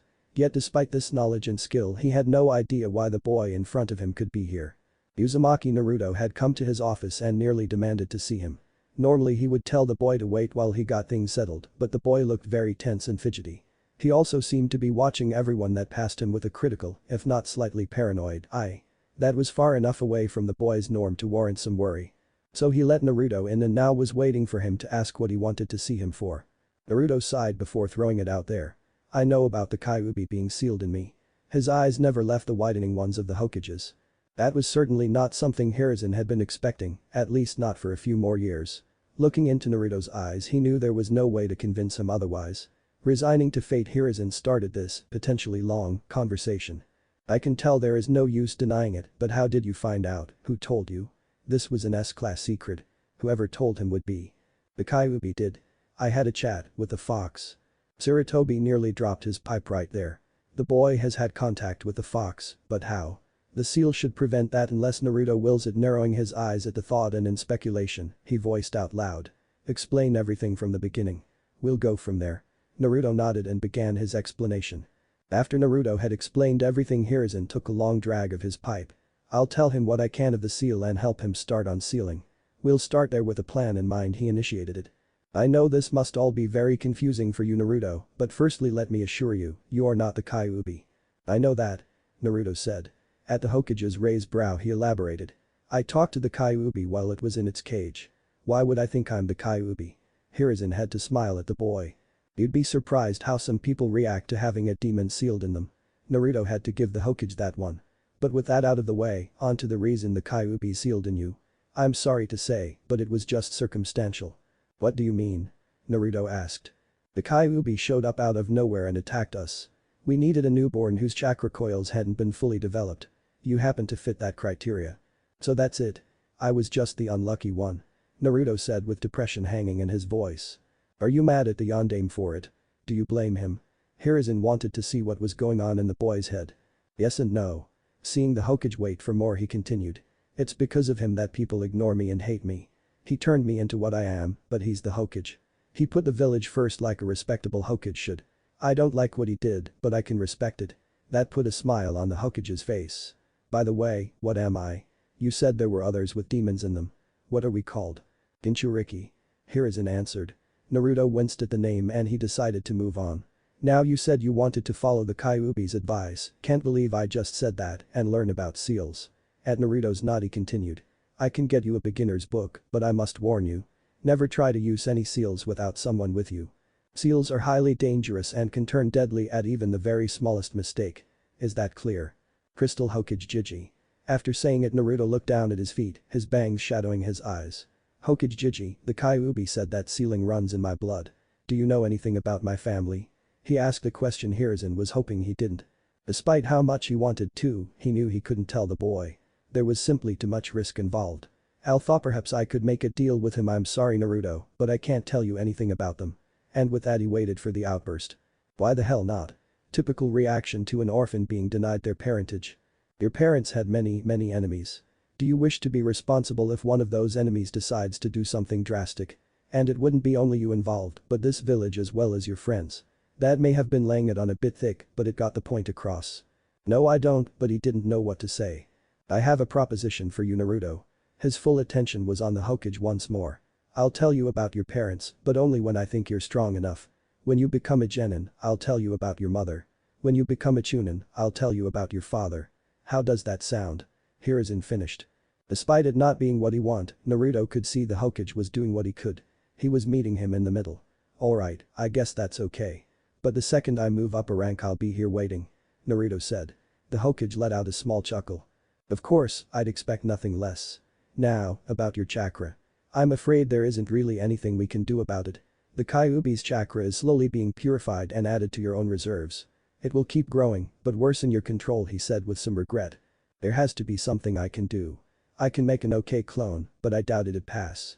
Unless I get better control I won't be able to make a perfect one. Naruto tried to reason with the Hokage. Said Hokage thought about it for a moment before he had an idea. Alright, then I'll teach you a variation of the Bunshin no Jutsu, too. Think of it as an early graduation present. Hiruzen smiled at the boy's stunned expression. You're going to teach me a jutsu? Really? Yep, but you should know it will be hard. It's called the Kage Bunshin no Jutsu 3 and it's a forbidden jonin skill. Before you ask, it's only forbidden due to the amount of chakra it takes, something I don't see you having a problem with. He explained. Thanks a lot Hokage-sama for everything today. Naruto smiled to the old man. He just smiled back and chuckled. Of course Naruto. Come back in a couple days and we'll start with the jutsu. I'll also have a beginner's book for sealing ready. But remember what I told you. Just read, no practicing them without someone with you. Got it? See you soon Hokage Jiji and thanks again. With that Naruto walked out of the office and made his way home. While he was walking Naruto was thinking about things. He was the container of the Kyuubi no Yoko. The village knew about it and the Hokage knows about his parents. He felt betrayed at that one but remembered his deal with the Hokage. He had a new jutsu to learn, one to finish, and had to learn sealing. 6 months till graduation. I got a lot to do, but there's no way I'm not passing. I'll pass and learn more about my family. Nothing's going to stop me. Finished. What if Naruto has red hair and the rinnegan, and thanks for watching my video till the end. If you enjoy this content then do consider subscribing to my channel and leave a like if you guys need the next part, comment down, and thanks for watching the video and see you guys in the next video.